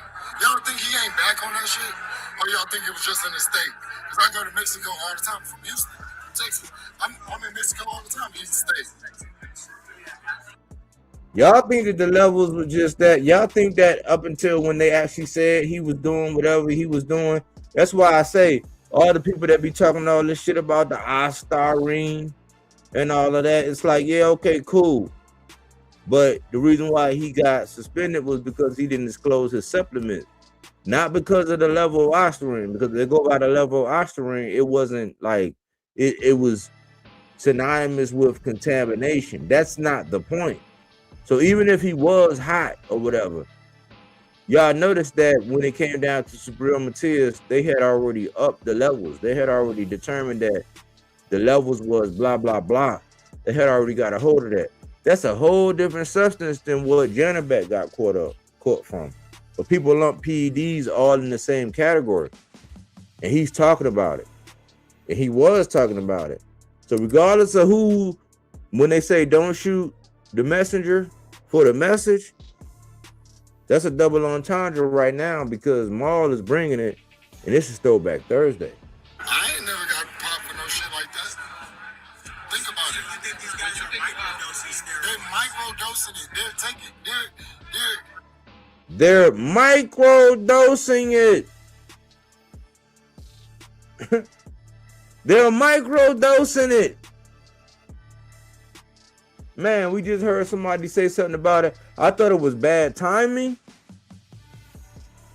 but it is what it is. Throwback Thursday. Look, no excuse. I'm not trying to put nobody out there. This not just boxing. This is a lot of athletes all over the world. They make the drug right there to the line of like disqualification. I told you. And see, to be objective, he said this is not just exclusive to the sport of boxing. This is in basketball. And tell me we haven't heard articles. I just seen somebody, I just don't keep up with basketball like that. Like in football, I used to be a diehard. I could tell you every statistic. I used to win money on betting for other people and everything based on my picks and all of that. Because I used to be a stat machine when it came to football. It's not exclusive to boxing, y'all. So that's what qualifies. It's like he's not just trying to just shit on the people in his pool and his area of expertise. He's like, no, this is not just to this sport, you guys. This is more Charlo. He said they take it to the limit, like right below the threshold of where it's like, yep, you're gonna pop hot. And nope, you're not, you're cool, you're safe. And there's new things that's coming out to where it's not on the list, and eventually it'll be on the list, but up until it pops up on the list, then it's not gonna be on the list. That's what he's talking about. We almost done, y'all. I promise you, this is it's not that long, not that much longer. But they don't surpass it, so they're not getting caught for it. A lot of these fighters on all kind of shit. Jermall, you actually, when you were talking about with Thomas, hey, I'll let you go 10 if you want. Does that really happen in boxing amongst fighters? Yes. So you gotta spill in All right. beans on that one. All right, yes. Yeah. It's a little scripted because It's a little scripted. What has Bodywork been saying? Boxing been looking more and more like WWE, WWF. When we be starting to see the best fight the best, and for whatever reason, it don't look like the best fighting the best, because it be a little bit scripted. when I was coming into like, you know, the big leagues, getting my name out there, I would fight some opponents and they like, don't knock him out in the first round. Like, well, what if I catch him? I'm gonna knock his ass out in the first round. See? He was told when he was first coming out, don't knock him out in the first round. He like, but shit, but what if I catch him? Like, you can't, when you've been training and you've been practicing and whatever, and you get in that mode, you got them 8-ounce gloves. Well, he might have had 10 ounces because, you know what I'm saying, at 54. He might have. But like, what if I catch him? He was saying that some people, I'm not gonna steal his thunder. I never played it with the system. I never played the game. Cause y'all think about what the position that he's in and how he's perceived and what's going on with him and how. Oh, now he's undefeated. He's not undisputed like his brother, but he is undefeated. Nobody has given him a loss. There's been no contest, none of that. Like, you can say what the fuck you want about Charlo, the Hitman. He's undefeated. He's like, I didn't play the game. Eureka. Some of us ain't gonna play the game. I'll do what I do. But it's fighters that will make it last. Some fighters take dives. You don't think a fighter gonna hold some? Some fighters take dives. Some fighters take dives. What did Kovalev say after that Canelo fight? What did we say after we seen him fight his sparring partner in that whole run when he made his first undisputed? I put it under the microscope.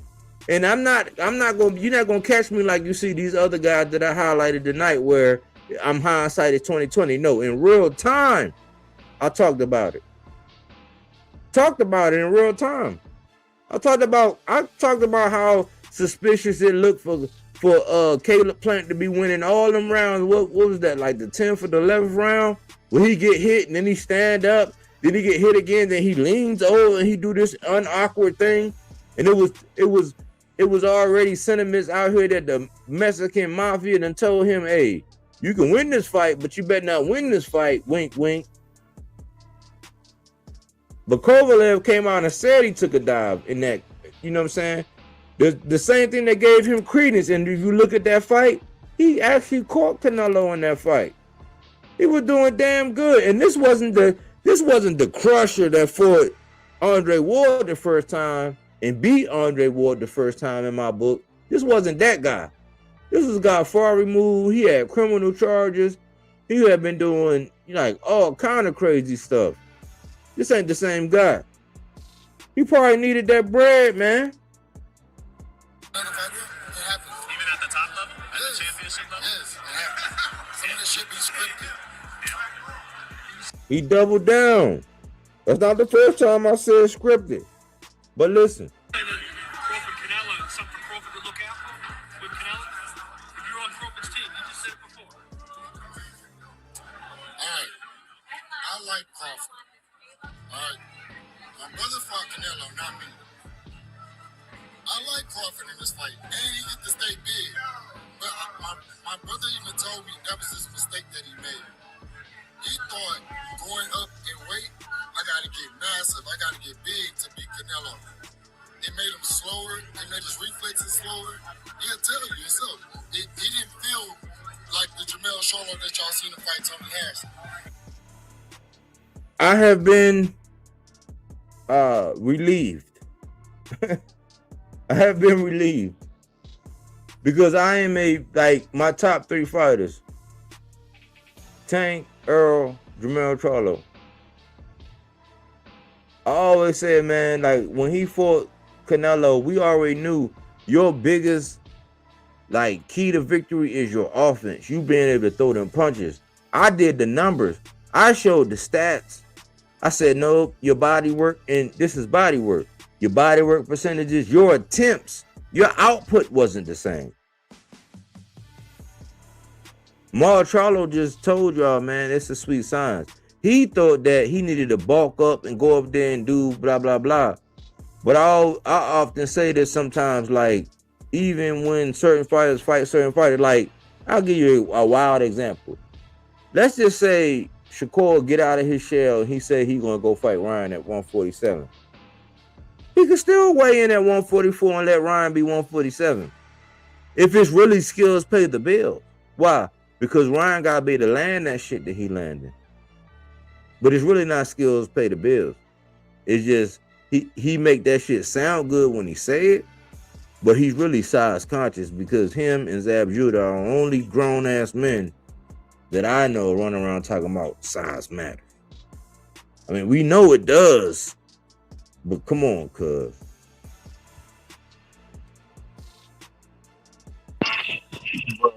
I feel like that's the same thing as that. You want to get big to try to absorb Canelo punches and all this, but that's not, technically, that's not the Crawford that we're going to see. And then Crawford going up there to fight Canelo at 68, when he's not a 68 pounder, where's the motivation? Y'all got to think about it like that. The money is good, but I don't expect Terrence Crawford to be the Terrence Crawford that was knocking out Gamboa, doing all. I don't expect that type of kid, Terrence Crawford. I'm not picking either one of their ass. To be honest with you, He said, "I'm not picking neither one of their ass." He stood on it. He didn't get sucked in it. Charlo is smarter than what y'all think, bro. I don't think Terrence Crawford should be jumping up that far and wait to fight him, but opportunity to present itself. Yeah, exactly. I didn't understand why, but I mean, I wasn't a fan of it, but I didn't like it. I'm his size. I'm Canelo size. I'm his age. I'm in this weight division. It's a difference.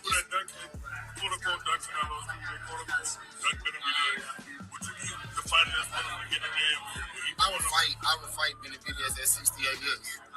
I would fight Canelo at 68 years. Fight him at 75? No. I would fight him at 68. I like the way he's still doing. He's like, I'll fight him at 68. I won't fight him at 75. You kind of got to respect that. That's the whole be direct. It's like, nah, man, we can do this in the park, but I'm not coming over to your complex. Nigga, like, no. Fuck you talking about? Was it hard in a way? Was it hard to watch Jermall fight Canelo? Because you're the bigger. It was real hard. That was one of the hardest things I had to do in my life, honestly. Sit there and watch my brother fight Canelo. I mean, he landed shots, he did what he did, but I could tell that's like, I know my brother, he moves a lot, he punches a lot, he uses power differently, he real agile. In that fight, he didn't get a chance. That's what I know about Jermall. That's why he one of my favorite fighters. Everything this man just said, he moves a lot. Like, he got some great legs, and his punch selection, he catch you with that overhand right. Like, he gonna catch you with that shit, or the uppercut. Like, Charlo is like, man, like, besides Tank and Earl brought me back. Mel, aside from Tank, Mel wound up being my best, like, my favorite fighter, aside from Tank. He the only one I know that can hit somebody with like 5 or 6 uppercuts in succession and you can't do nothing. He not hitting you hard enough to where you gonna fall, but like hard enough to keep you up and just keep pumping that motherfucker. Him and Tank the only ones I ever seen do that.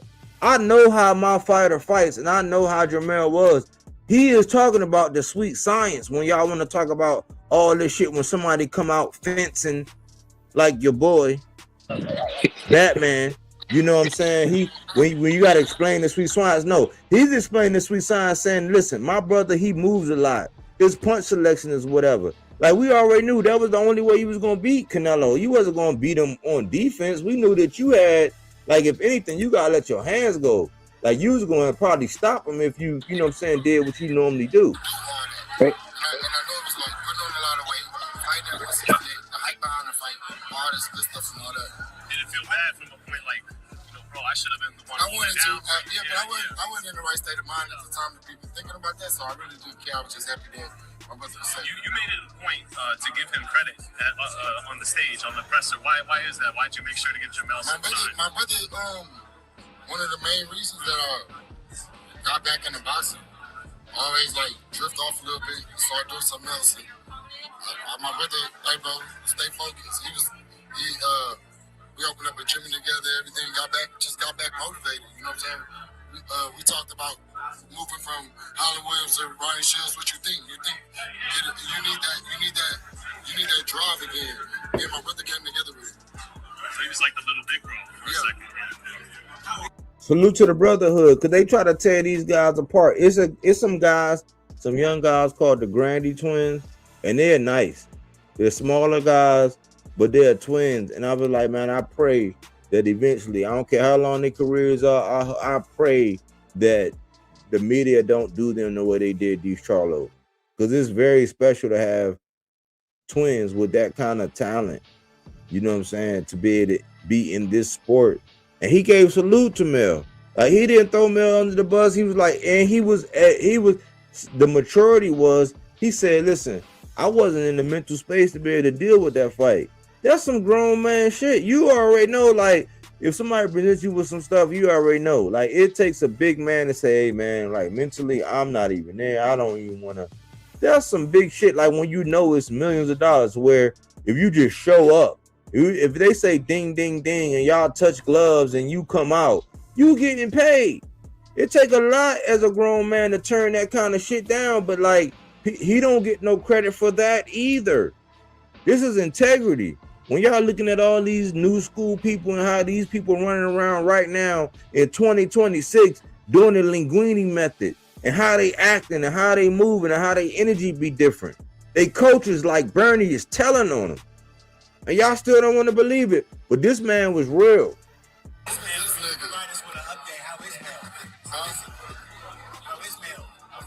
Y'all see him, man, he looking good, he doing good. That Canelo money different. Couple more questions. The check landed. Huh? Yeah, he gonna be here.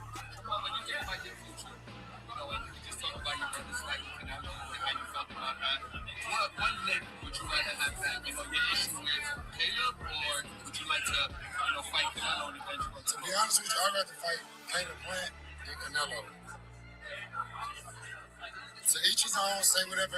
I'm not ducking nobody in there. I'd rather get the Caleb Plant situation handled for the world and the fans. And because, like, I had to sleep with that. The Canelo. That's what I be trying to say. He said, I got to sleep with that. Like, he want that get back. The real ones want they get back. There was a potential for me to, like, better myself. But that was something that held me back. So that's something I want to take care of that. How hard is it for you to be around Caleb and, obviously be professional, be at this event, and not think about that incident, I learned what God really meant when he said, like, turn the other cheek. And, it don't faze me now. You know what I mean? I want my lick back for sure, but I won't mess up the bag. I won't blow the bag. I got to go get the money. That's what I'm saying, man. He wasn't going to blow that bag, man. Listen to what he say. Watch this. Watch this next phrase. Listen. I'd rather fight him in the ring than go to jail outside. If I slap his ass today at the press conference, I'm going to jail. If I slap his ass at the press conference, I'm going to jail. Nothing but facts. How confident are you will get your lick back ultimately? I'm going to get my lick back. Trust me. I'm going to get my lick back. I will get my lick back this year. City, I'll get my lick back this year. Why? When hey, this is one of my main sparring partners right here. So look how much busy he is with Caleb. This is why this is good love, man. I'm ready for him. And he's 13-1. Lions only. So you gotta think about it. Texas? What you want to do in Texas? What? Texas. Take a cut. If you don't play, get it on in October. I would fight in Texas. What's your reaction to Jaime Munguia's test coming back positive for hand substance? We gotta figure out if we treat him or not. You gotta submit sample 2, and then we'll see if we treat him. and he was still reasonable. He's like, he gotta submit sample to, and we'll figure out if he cheated or not. A fair brother. You can say what you want about his mind state. If you think he drunk, if you think he blah blah blah. Listen, this was a year ago, y'all. Where are we getting this from right now? I'm not asking question, guys. I'm not really into it. Fuck the Haney's. Fuck Bill Haney. He made this little controversy. I can show y'all Bill Haney caught him. He talking about Eddie Hearns. They paid him his money, and his son is on the bottom at the back of the president. Bill texting him, DMing him, talking about how his son ain't got paid and this and this and that, this and this thing. Come now, listen. We about to bring it full circle, and this is it, y'all. This is it. I promise. Bro, Bill Haney owe me an apology. I gotta see him. I'm in Vegas, Bill. That's another snack fighter. Huh? That's another snack fighter. Another snack fighter. Exactly. What do you think about taking L's? You just got a word that the team female and Devin. We're gonna let it go. He say Bill owe him an apology. You know why? Because Jermall Charlo said that they interviewed him and they asked him about Rolly. And they said, what should Rolly do? The interviewer asked him an honest question. He said, man, if I was you, I would go for Devin Haney right now. He was like, listen, you go ahead and you beat Devin Haney coming off this Ryan Garcia victory. The sky's the limit. Your path is set. You've already done whatever you did, but like, why not? You know what happened?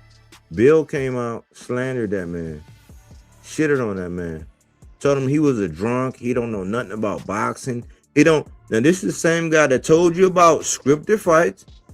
You talked about fighters carrying other fighters.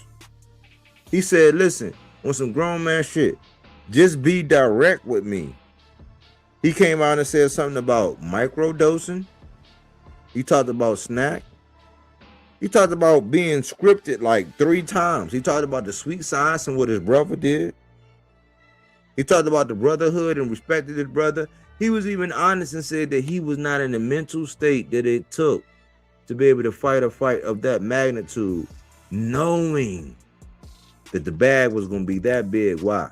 Because you was going to fight the face of boxing. And he turned it down on some moral shit. Like, a lot of us out here are working people. We work with our phalanges, our eyes, our ears, you know, to make our money, to make our bread.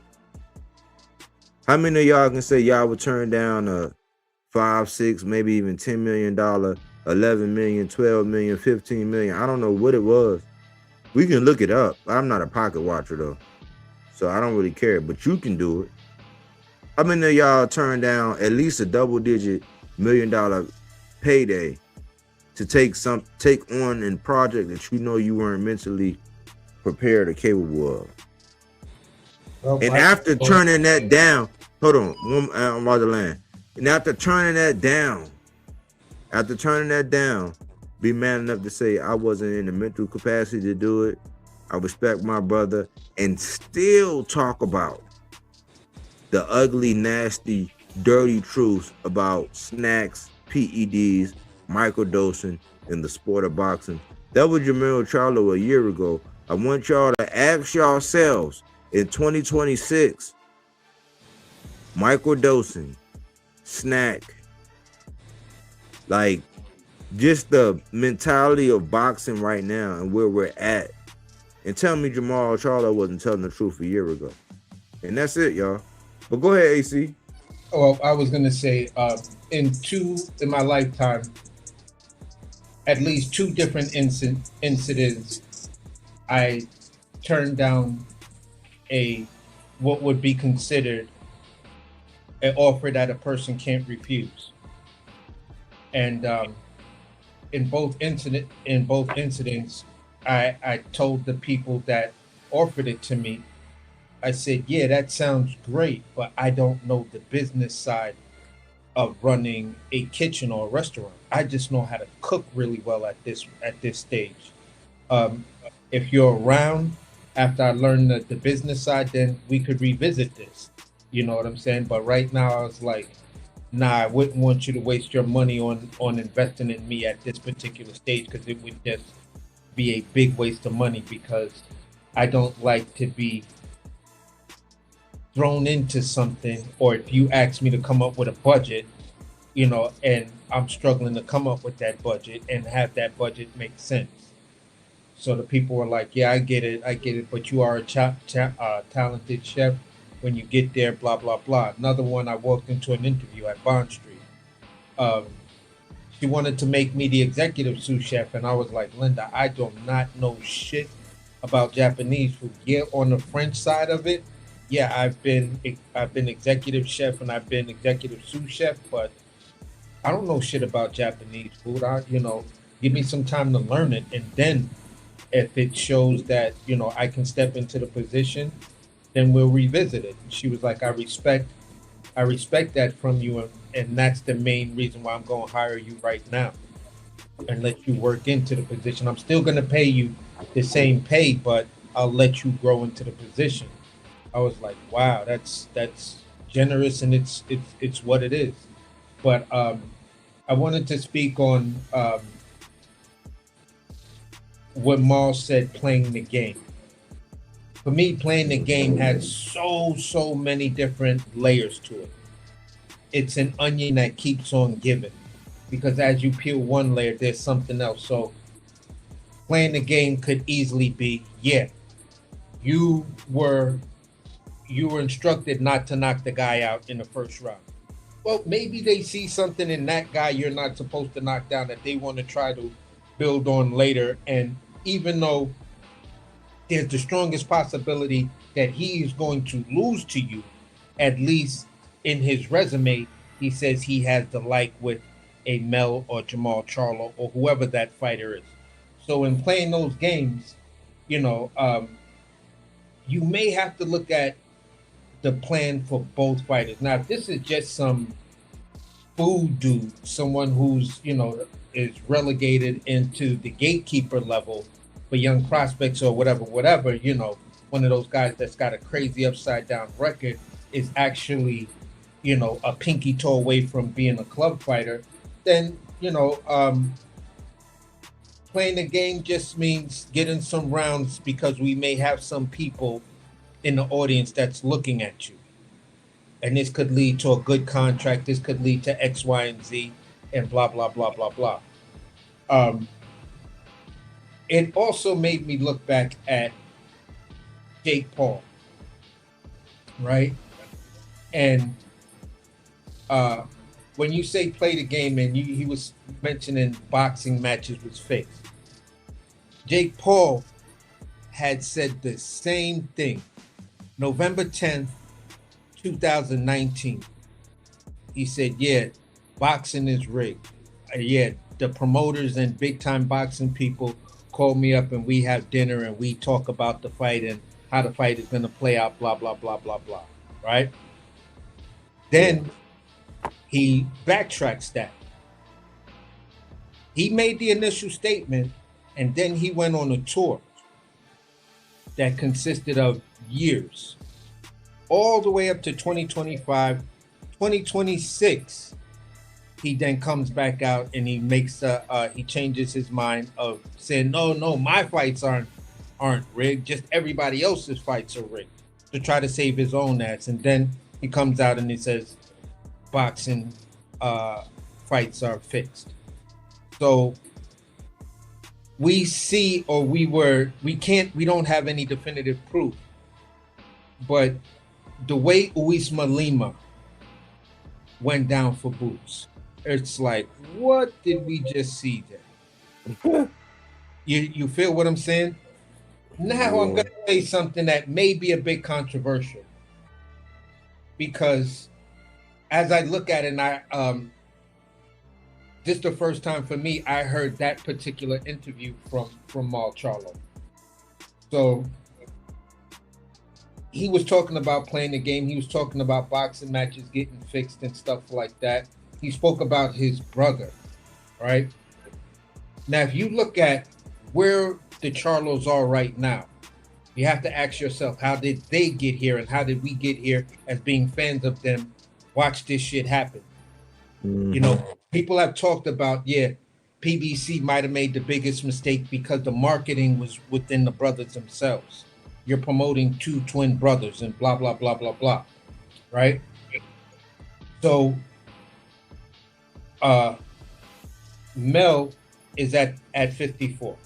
He's got all the hardware. When you think about the Fedoras, the Zandrazayas, and all of these guys, they were in boxing when Mel was there. But they wouldn't dare say anything because who was that guy that will fuck all of these young dudes up? That was Mel Charlo. So in order to make money, for Top Rank to make money, for Golden Boy to make money, all of these people to make money in the 54 division, you got to get rid of the one fucking guy who's on the opposite side of the street, as they say, and I'm putting up the air quotes. You got to get rid of this dude. So what do? You bait him with the Canelo fight.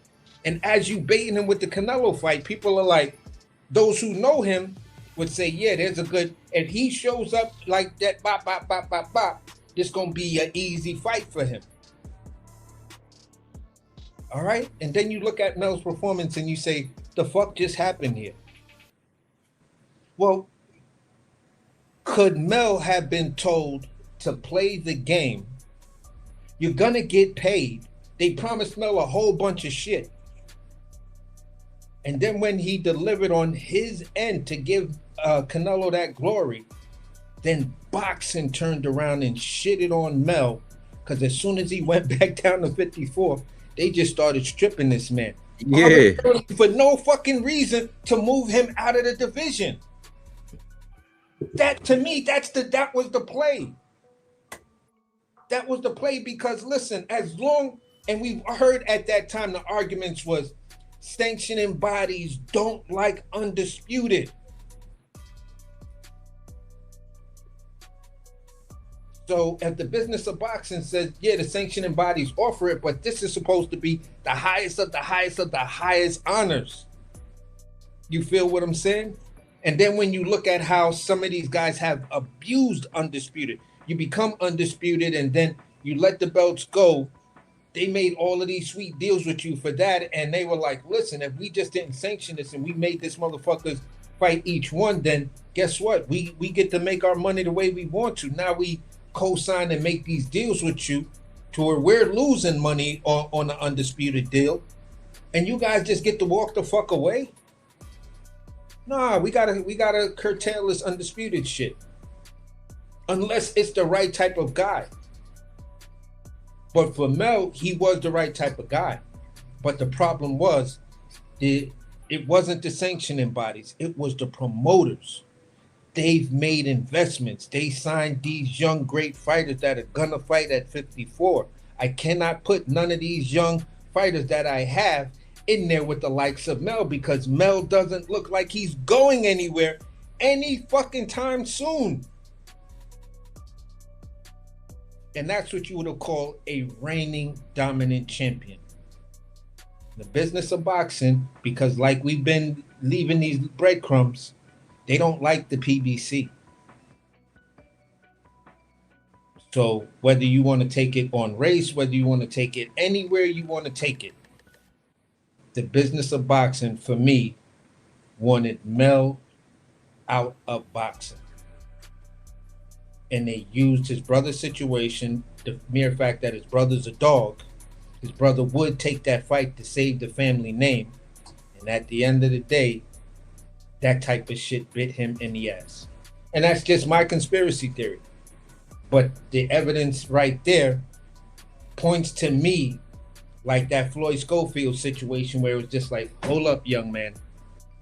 We know you think you're ready, but we're not gonna, this is not your time.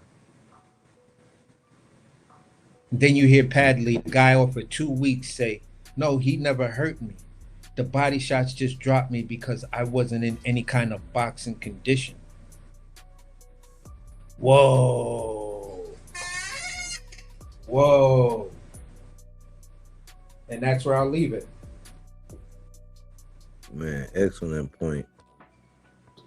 Hey, Excellent point, man. real quick, Bodywork, and I'm gonna let y'all finish cooking room finish.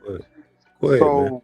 So not to keep bringing this guy up, but Shakur is what number on the pound? Not that the pound for pound matters at all these days, but Shakur is what number on the pound for pound? Is it 3? Is it 2 or 3? Something They like got that. him Right? they got him between number 1 and number 3. Lord have mercy. And Jermall Charlo, bro. He one of my favorite fighters too, even though I didn't really like the brother. But you gotta respect because they always kept their 100,000 grand. Bro, Jermall Charlo, come on, bro. If that's not pound for pound when he made his run, who else was there, bro? That was pound for pound, footwork, uppercuts, hooks, body to hook. That little thing he did. He did the. What was his name? The one he had the rematch with. What was his name? Who? Jermall Charlo. Who he had the rematch with? Castaño. He had a rematch against Castaño and No, the first Tony one. Harrison. Tony Harrison. Harrison. Yeah, when he hit him with the body and then he hit him with the hook combo. Come on, bro. Shakur not doing none of that, bro. And he gave that nigga 6 uppercuts. This nigga went the distance with Castaño, and I got my little theory on that at that time too. It seemed like only reason there was a draw during that time, because that was for undisputed. That was because they wanted Canelo to get undisputed first. That's at the time. That was when I was saying, I'm like, why this guy? Like, I know Castaño not no easy touch, but it's like Canelo really ain't look like he was like in it. And then you seen the second fight, he pressed on his ass. You get what I'm saying? Like, it was like, it was around that time they had to let Canelo get the undisputed first. Then Jermall Charlo had got the undisputed after that. But bro, that man never even smelt the top 5 pound for pound. And that's just sad because he the definition of it. He got everything, bro. Everything. Come on, man. Like, I mean, when I say everything, I would have paid.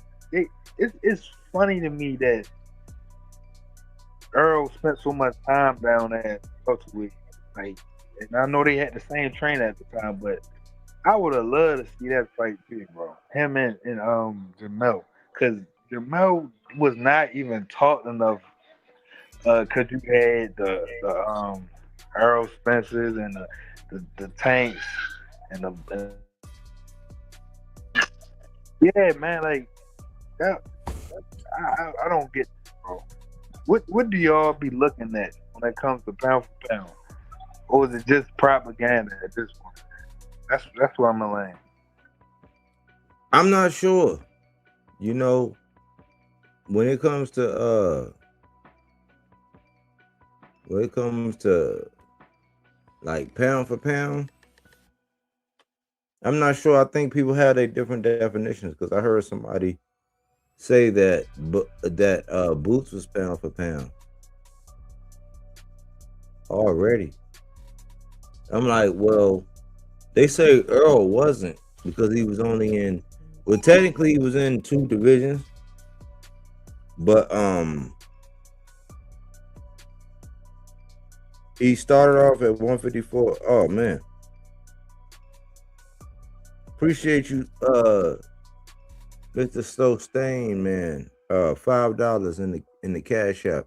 You the first one to ever hit the cash app, man. I gotta salute you for that.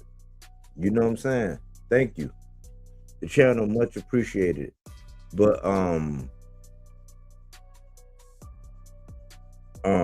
as far as Charlo, he he only drew with Castano. He got an arguable loss to Tony Harrison, but just like Terry Norris, he was the only one that come back and stop every one of his opponents. You know what I'm saying? So that's what I know. And I know his output and the way he normally fights, it wasn't the same. I'm not making excuses for the fight with Canelo, but it just wasn't consistent with how he normally get down.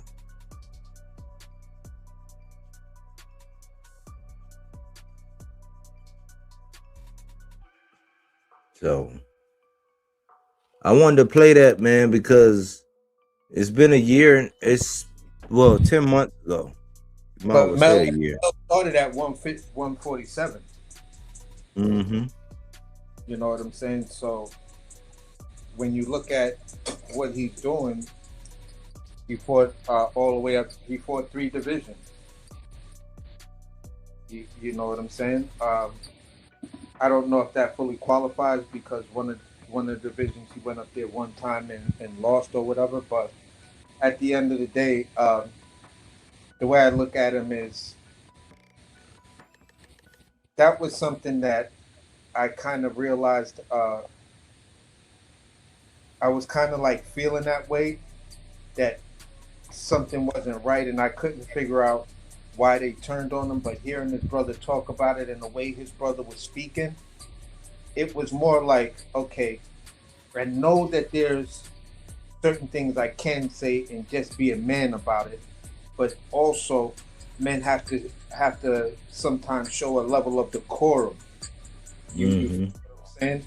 So when you know you don't have the leverage, even in those moments of speaking truth to power, you kind of have to mask it. And if everyone who's been following the same threads that you've been following, they're like, oh shit, I got the message. I see what you're saying right there. Okay. All right. Yeah. Now that shit makes sense. When you broke it down like that. Okay, bro, I got you. Enough said. We ain't got to say no more. You know what I'm saying? And that's kind of how I feel about that situation. But it's insightful to hear from him, because if that interview, like you said, it's a year old, right? No, 9 months, 10 months, yeah. Okay, so in that time frame, we ask ourselves, okay, so what's really changed? Has it gotten better, or has it got, progressively worse? And then that's the question to ask yourself after you hear that particular interview. And that, some fans will say, no, it's gotten better. But those of us who know, like, hell no, that shit's gotten worse. This is why we were saying, for the sport of boxing, we were hoping Tio wins. For the sport of boxing, we're hoping that this fighter wins. Because we understand what Maul is saying. So that's, it's just that simple. Yeah. That's what it is. Like, I appreciate, and we gotta go back, and I was reminded that I used to do that all the time. Like, I got a video where I thought Fundora was getting ready to fight Xander, and I was calling it Dalsim versus Vega Street Fighter. And we might be close to getting it, but they saying Boots and Xander about to get it on. We got Thurman versus Fundora. Probably I want to get everybody's initial thoughts on that. But it's getting interesting. And it's for me, that coming from Maul, that's just a throwback. That's just a throwback, like, to things he said, to where it's like, can we see all of the things, like the fact that there's a script, the fact that people are talking about microdosing, the fact that people are talking about like, or it's a thought that people have carried or fighters have carried other fighters. Him taking ownership, him saying, just be direct with me. If you want this, just say this is what you want. Like all those things. It's like some of the things that are good we don't see, but every one of the things that's bad we have heard. So I just wanted to give a little throwback on that. Um, and ask everybody, man, how y'all want to land, man? What y'all want to lead the people with, man? I think we did this one justice. I think it's a good throwback Thursday, and we got a big fight coming. Yeah, maybe y'all want to chime in on what y'all think about Fundora versus Thurman. You know what I'm saying? How y'all want to land y'all playing? You can go first, AJ. Yeah, real quick. I appreciate Jamal's honesty, and you can call him a drunk if you want, but you know the old saying like that when you got a little liquid courage and you tell the truth.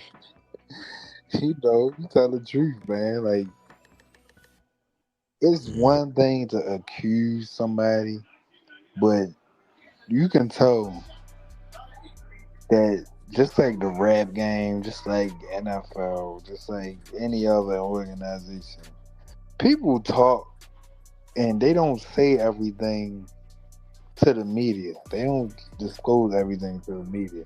People talk, so when you hear one or two people saying it, usually is smoke is fire.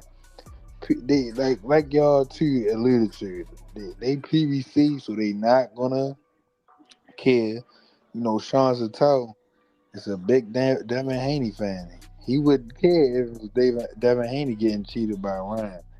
But if it's somebody else, it gotta be clear as cut cheating right there. See, with the Ryan thing, it was just, they were a little iffy right there with all this stuff going on. But I ain't want to say it at the time, but like, it was a little conspiracy video going on when that fight had happened and stuff around Devin Haney and Snac and Victor Conte. And in the video, Victor Conte said something about how me and Demetrius Andre, yeah, we're gonna be full prepared. Long as he said we're gonna be fully prepared to take on David Benavidez. And the video was alluding to how sometimes the PEDs is beneficial and sometimes they not. Basically saying like what Joe Rogan said.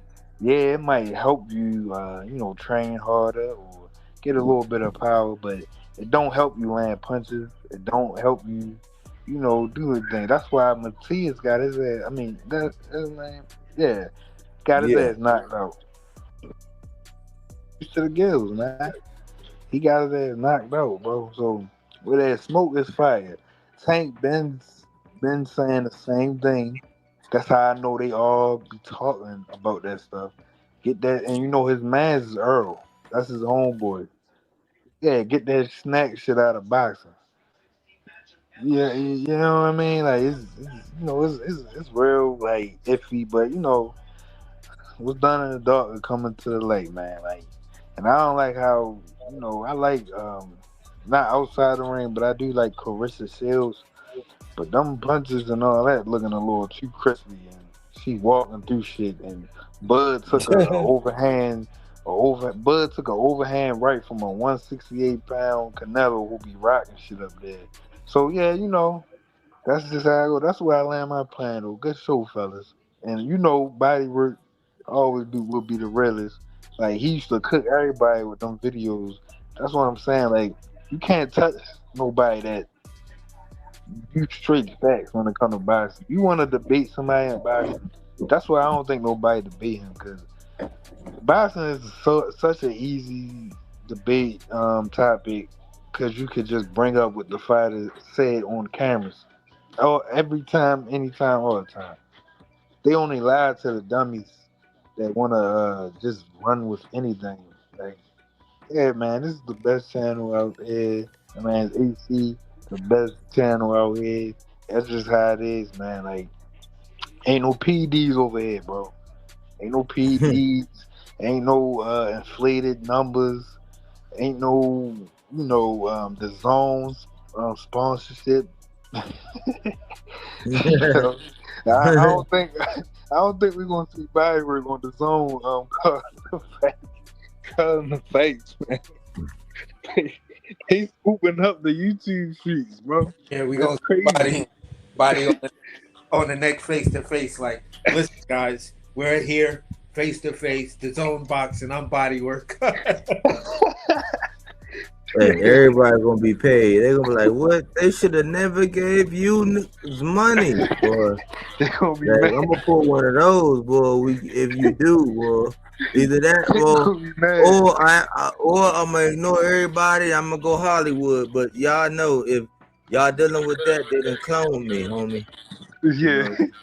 But all right, man. I'll let y'all next time. I appreciate you, man. Thanks for your contribution, man. AJ, man. It go a long way because you just be, you don't do content, but you just be following the bouncer ball all along, and your takes are always on point, bro. Keep being yourself, keep being encouraged, and keep saying what need to be said, because there's other people we seeing right now. We got Aso Stain, we got Abdul Rahim, we got man, we got people out here that's just liking it and agreeing that we be speaking facts, man. So I appreciate you, man. How you Anytime, want that, man. AC? Thank you, man. Thank you. Real. Thank you, man. Yeah, me, I'm gonna end it like this. Great show today, man. A lot of insightful stuff was said, and this is what you want when you're looking for things to say. You know what? Let's visit that. Like the throwbacks. You go to a throwback party.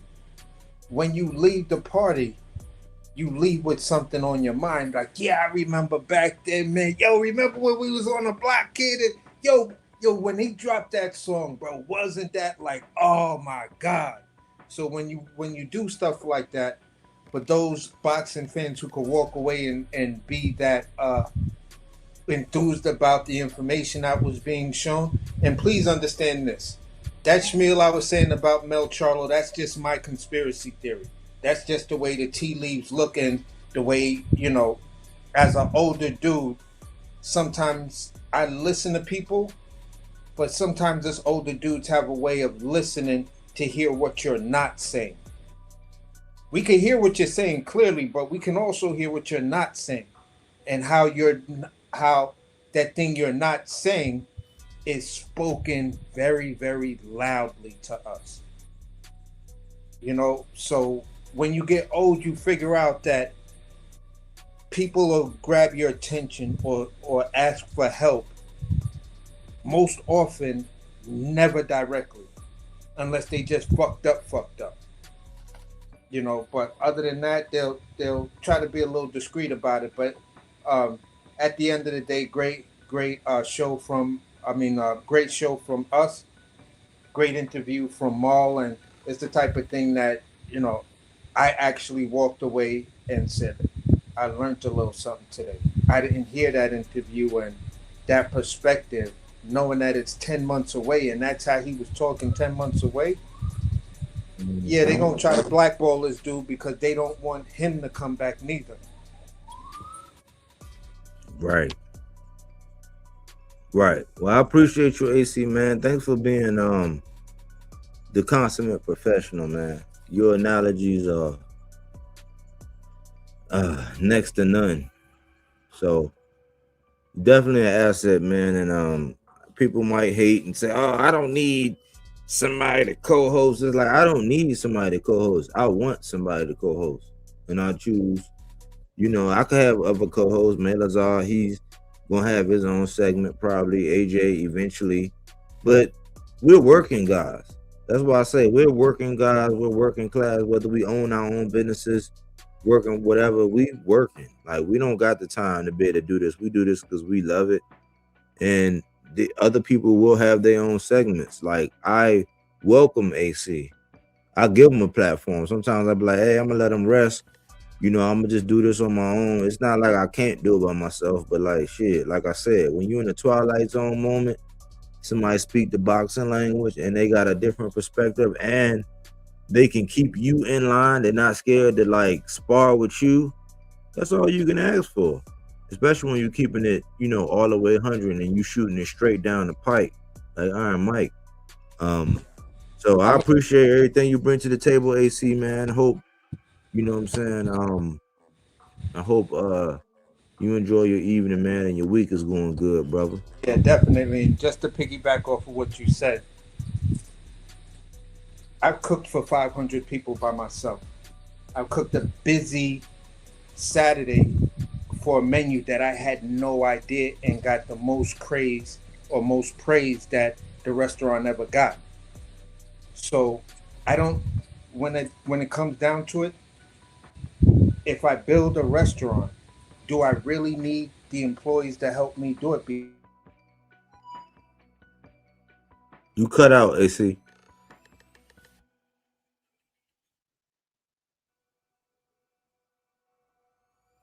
AC, you cut out, brother. I don't know if you can hear me, but I don't know what happened to your vocals or whatever, but something happened.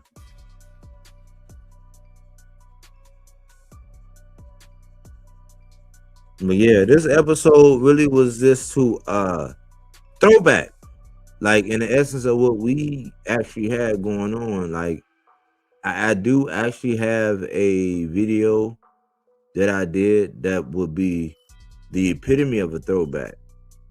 When I was asking, is Fundora and Xander Zayas ever going to fight? I think it was like 8 minutes 40 something seconds, so 9 minutes tops video that you can go back and look at if you want to look at some throwback. I had a couple other throwback videos as well that you should be able to check out. But AC said that his computer died. So, you know, salute to AC, man. Respect Abdul Rahim, man. Respect to Aso Stain. Respect to AJ, D Calico. Who else? Who else was in here keeping it? Honeybee. Johnny Addison stopped through. I was getting concerned about Jolly Addison. We Fight All Night was in the building. Miss Coleman was in the building. Maylazar was in the building. Jose Rodriguez was in the building. His twin was in the building. Cookie Monster is always doing that mic check. Salute to everybody. You know, I really do appreciate it, man. We're 1 subscriber away. I think I asked for 2, but we're 1 subscriber away from meeting the goal that I had for myself, the last goal that I set. So I'm pretty sure we should be able to get that. This is the 300, man. So before you subscribe, I want to ask that you consider what we be talking about. Consider that we're not pigeonholed to just one boxer. Oftentimes we highlight the guy that doesn't have a voice, that doesn't have the machine behind them, the one that's doing everything right. And we always say that if the sport of boxing relied on the activity and the behavior and the posture of the fighter that we're talking about, will it sustain itself? If the answer is yes, we're going to promote that guy. We're going to be the loudspeaker for that guy. We're going to say what's not popular to say about that guy. We're not bandwagon. We're not going to be like the Seattle Seahawks fans who, you know, they had their spurts and people bandwagon. We're not bandwagoneers. It takes time for us to win, for people to win us over. We're not just like, oh, I'm American, so I'm going for the American. No. There's people across the pond who we really rock with, who we really like. But we're going to be fair in our assessment when the matchup comes, and we're going to be true to what it takes to give an honest assessment about boxing. We try to be creative. We stay off the beaten path. The mantra is silence is consent, meaning that all it takes for evil to prevail is for men and women to remain silent. So we speak to the things that need to be spoken to in the sport of boxing. Fruits and veggies, not that Reggie. Fact-based content, not opinion-based, even though we have our own opinions. You know, I always say, man, in every episode, I want you to be able to put something in your rucksack and march on with it and live to talk another boxing day. You know, just so there's no confusion, we always say, listen, go where everybody knows your name and they're always glad you came. You know, they can always sing your praise on some cheers type stuff. Go there. Go to where you're welcome. Go to where you're celebrated, appreciated, and all that. After you get done going over there and you hear what they say about the sport of boxing, come over here and hear what we got to say. You might learn something. Might look at something from a different perspective. I listen to people who I don't necessarily agree with. It might be 80-20, where 80% of the stuff I don't agree with. I agree with 100% of the stuff that they talk about when it comes to certain boxers, or when they're giving interviews and in the vein of what they should be as a creator. In my opinion, I'm rocking 80%. It's a 20% that I don't rock with. And that's how life is. It's 80-20. 80% of life is going good. 20% is going bad. But the culture we live in is where we harp on the negative. We don't do here. We don't do that here. You know, we keep it all about boxing. We start off talking about boxing inside the ring, and then we let it go outside the ring as we're led to do so. You know, so hopefully you gain something. You know me. I can talk that boxing talk all day and all night. You know what I'm saying? Anyways, thanks for choosing Bodywork Boxing. Well, we don't take things for face value. We do that body work. He didn't want to box. He wanted to actually prove that he could punch with you. He was like, what the fuck is this nigga, right? Oh, okay, you want to go to sleep. You tired. Welcome to Bodywork.